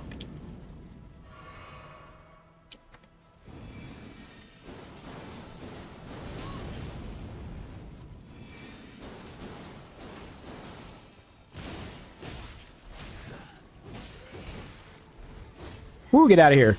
Damn! Old lady's trying to help.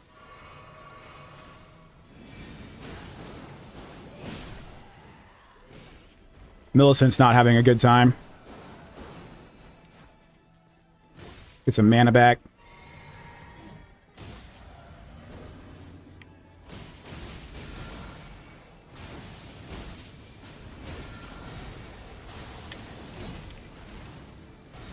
That doesn't do an awful lot. This one is very spammable, the Fingers ability, and you know what? If it's spammable, that means that it's actually probably something that the Mimic tier could do a lot of damage with as a self-contained, like, AoE ability. So that's definitely something to keep an eye on.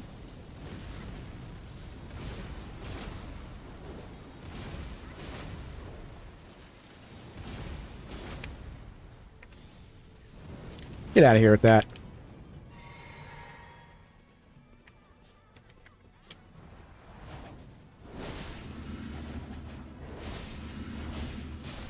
Hell yeah. Is my torso spinning around? Oh my god. Oh my god, what is happening? What is happening? Oh no. Oh no. This is an interesting new fighting style I've created here, huh? This is something else. I could see being a little bit unnerved, too, if I was, you know, anyone fighting against something like this. This is... Okay. Not sure what I did. Is that just what happens if I'm wearing this particular set of armor? No, no, I did something unusual to make that happen. That's not normally what should happen there at all. I wonder what is that I did that... Interesting. Okay. So now I can reload here, and Millicent should spawn right next to me where I can dialogue with her real quick. There she is.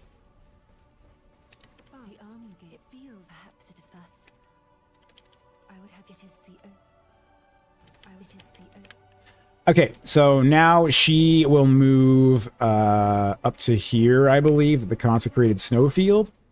And I'm going to see if I can't meet up with Latina now and finish her quest as well. So I'm gonna go there as if Latina is okay and I can still finish this.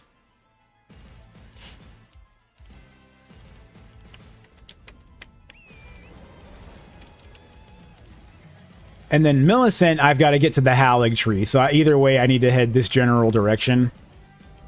But Millicent will be, like, right here. And there's a Grace, actually, I can grab right here that I probably should real quick.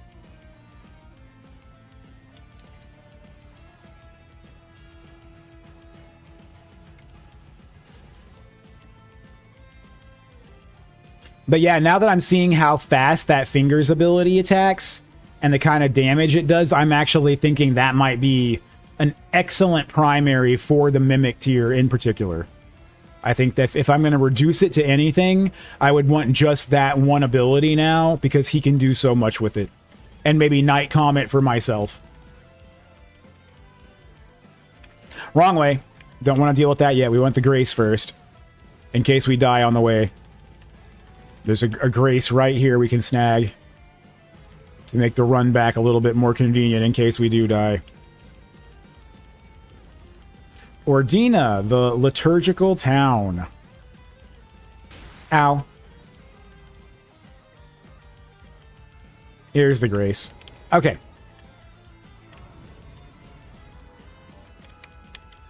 So yeah, you know what? Most of these spells are fun, but I'm not very impressed with them, to be honest. So what I'm going to reduce it to is we're going to get rid of that. We're going to get rid of that.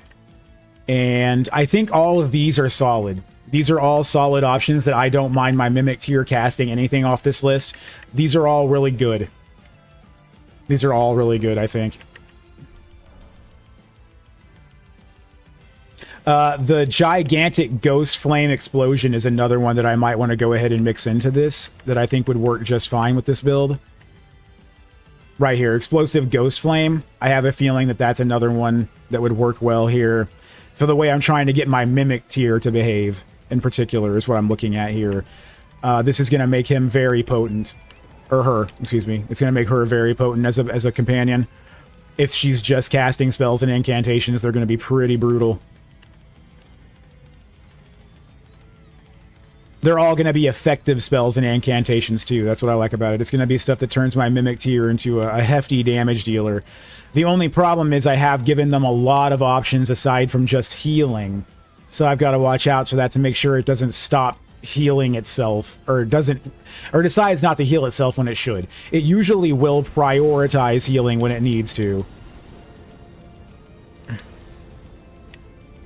Okay, so I'm going to go ahead and knock this guy down right off the bat. Because he is a menace, and he deserves it. Ow.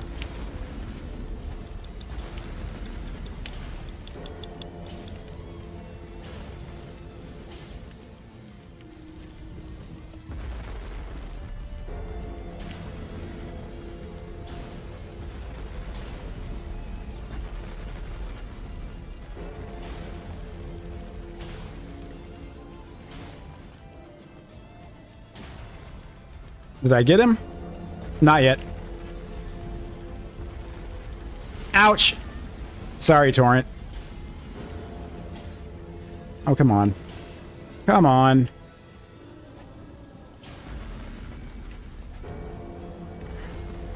Yep.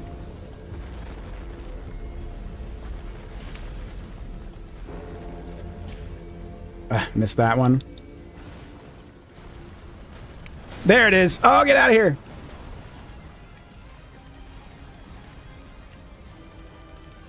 Awesome. Have you ever wanted to develop your own game? I actually made a game with RPG Maker. You can find it on my itch page. It's just a little indie Final Fantasy IV kind of like game. It's about 5 hours long. But as far as like anything like serious, there's a lot of time and money and effort that goes into paying for assets. Was it hard to make? Yes, and it was very time consuming. That's how I started streaming. When I first started streaming, I was just doing RPG Maker. And I streamed for like 3 hours at a time. And it took, I think I put about 400 hours of time into making the game. Maybe more. Closer to 800. I would say it was closer to 800 hours of time.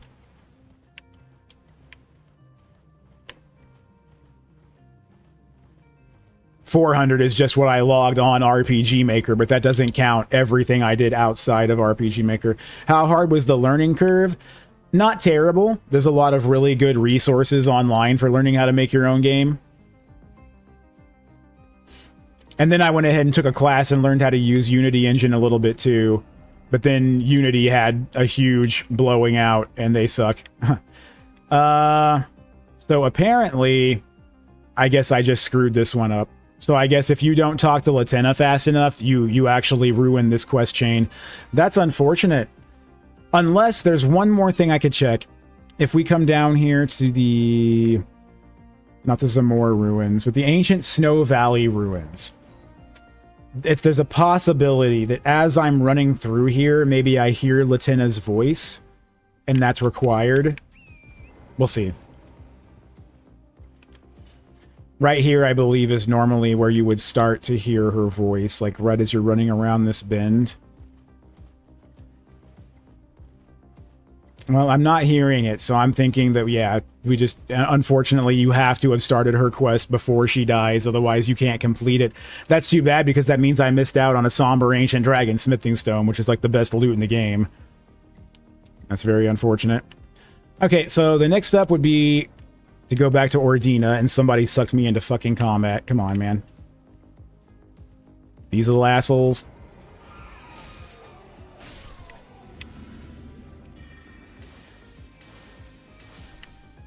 Okay. We can go ahead and cancel... Oh, cancel that marker. There we go. The first games that I made, though, were very simple games, using Click Team Fusion, which is a different game-making engine, also available on Steam. But I learned how to make much more simple games there. Like, I learned how to make a Flappy Bird clone. I learned how to make a point-and-click adventure where you, like, you know, remove items in a puzzle-type game. I learned how to make, like, a Ball Breaker-style game. All of the basics like that, you know.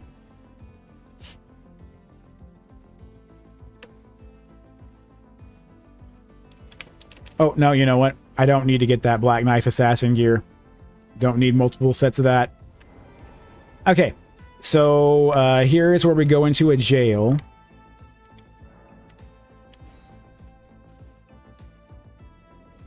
And this is going to give us access to the Halig tree. So we're going to start by going this way. And I'm going to run straight across before anything sees me. Jump on this ledge. Run over to there, grab up this ladder. Mobile games, yeah, exactly. In fact, all of them ran on mobile. I made one that was like Galaga, also, that I made for Android. A shmup. There you go. I made a shmup, too. Yeah.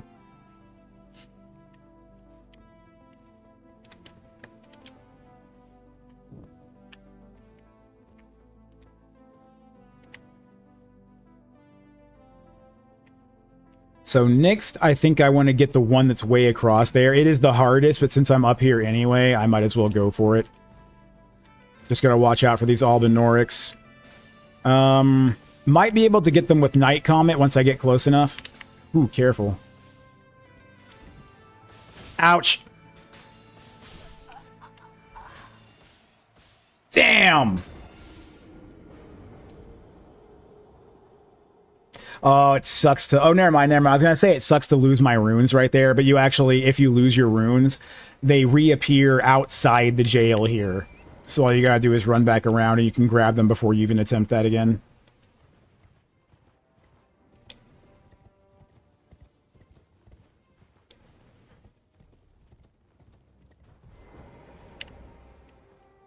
Or so I thought. Oh, no, no, that's not what it is. It's that you can grab your runes without being in the jail. That's what it was. Okay. Do you ever think that talking to yourself so much would become a marketable skill? Nope, never. Let's see. I think I absolutely have to go this way. I don't think that's an option to get back up there first. There's actually 4 of these things I've got to light, and one's down below, but that's typically the last one I grab. Because when you grab the last one, the thing ends, and that's the most dangerous one to grab because there's a black knife somewhere right around it, invisible. But if you grab it last, you instantly exit the jail. So it's always the one I go for last.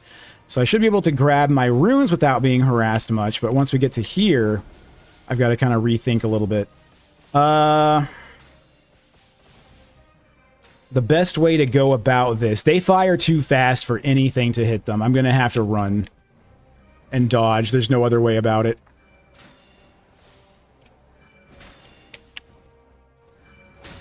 All right.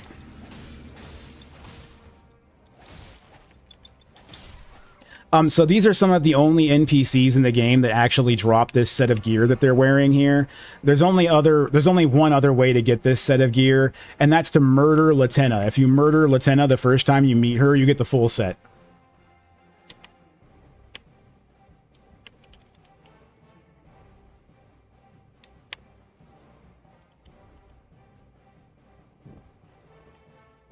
It's a shitty set, though, so there's no reason to farm it. It's a unique set, and that's the only way to get it. Now the best thing to do would be for me to go this way. And what I'm going to do is I'm actually going to run all the way around the outskirts, because this is the safe path to get to the one that's way over here. Because somewhere around here is also another Black Knife Assassin. But as long as you can get up the ladders, they won't continue to chase you. So going this back way kind of ensures that you can get to a ladder safely. There we go.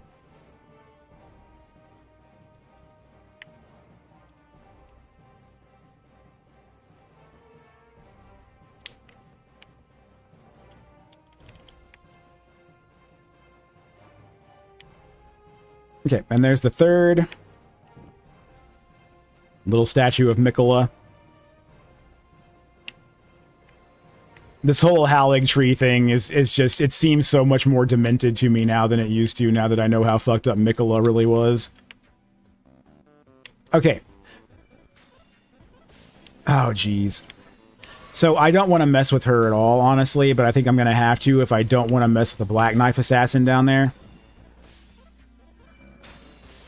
Okay, so I can drop down here. And the Black Knife Assassin shouldn't have seen me yet.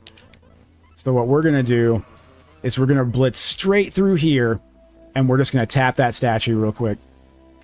Right there. And that should do it.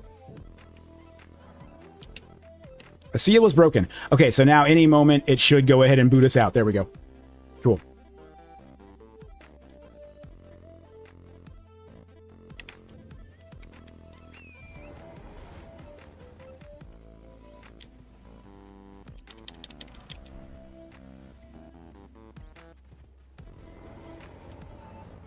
Travel to another location, and this teleports us straight to the Halig tree.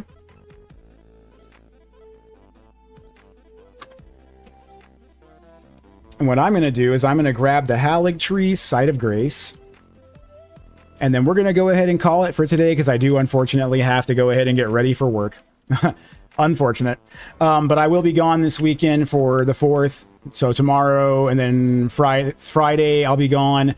Saturday I'll be back in the evening, and we'll be back on World of Warcraft for raid time on Saturday night. So Saturday I'll be the next stream. But thank you everyone for watching. Thanks everyone for hanging out today.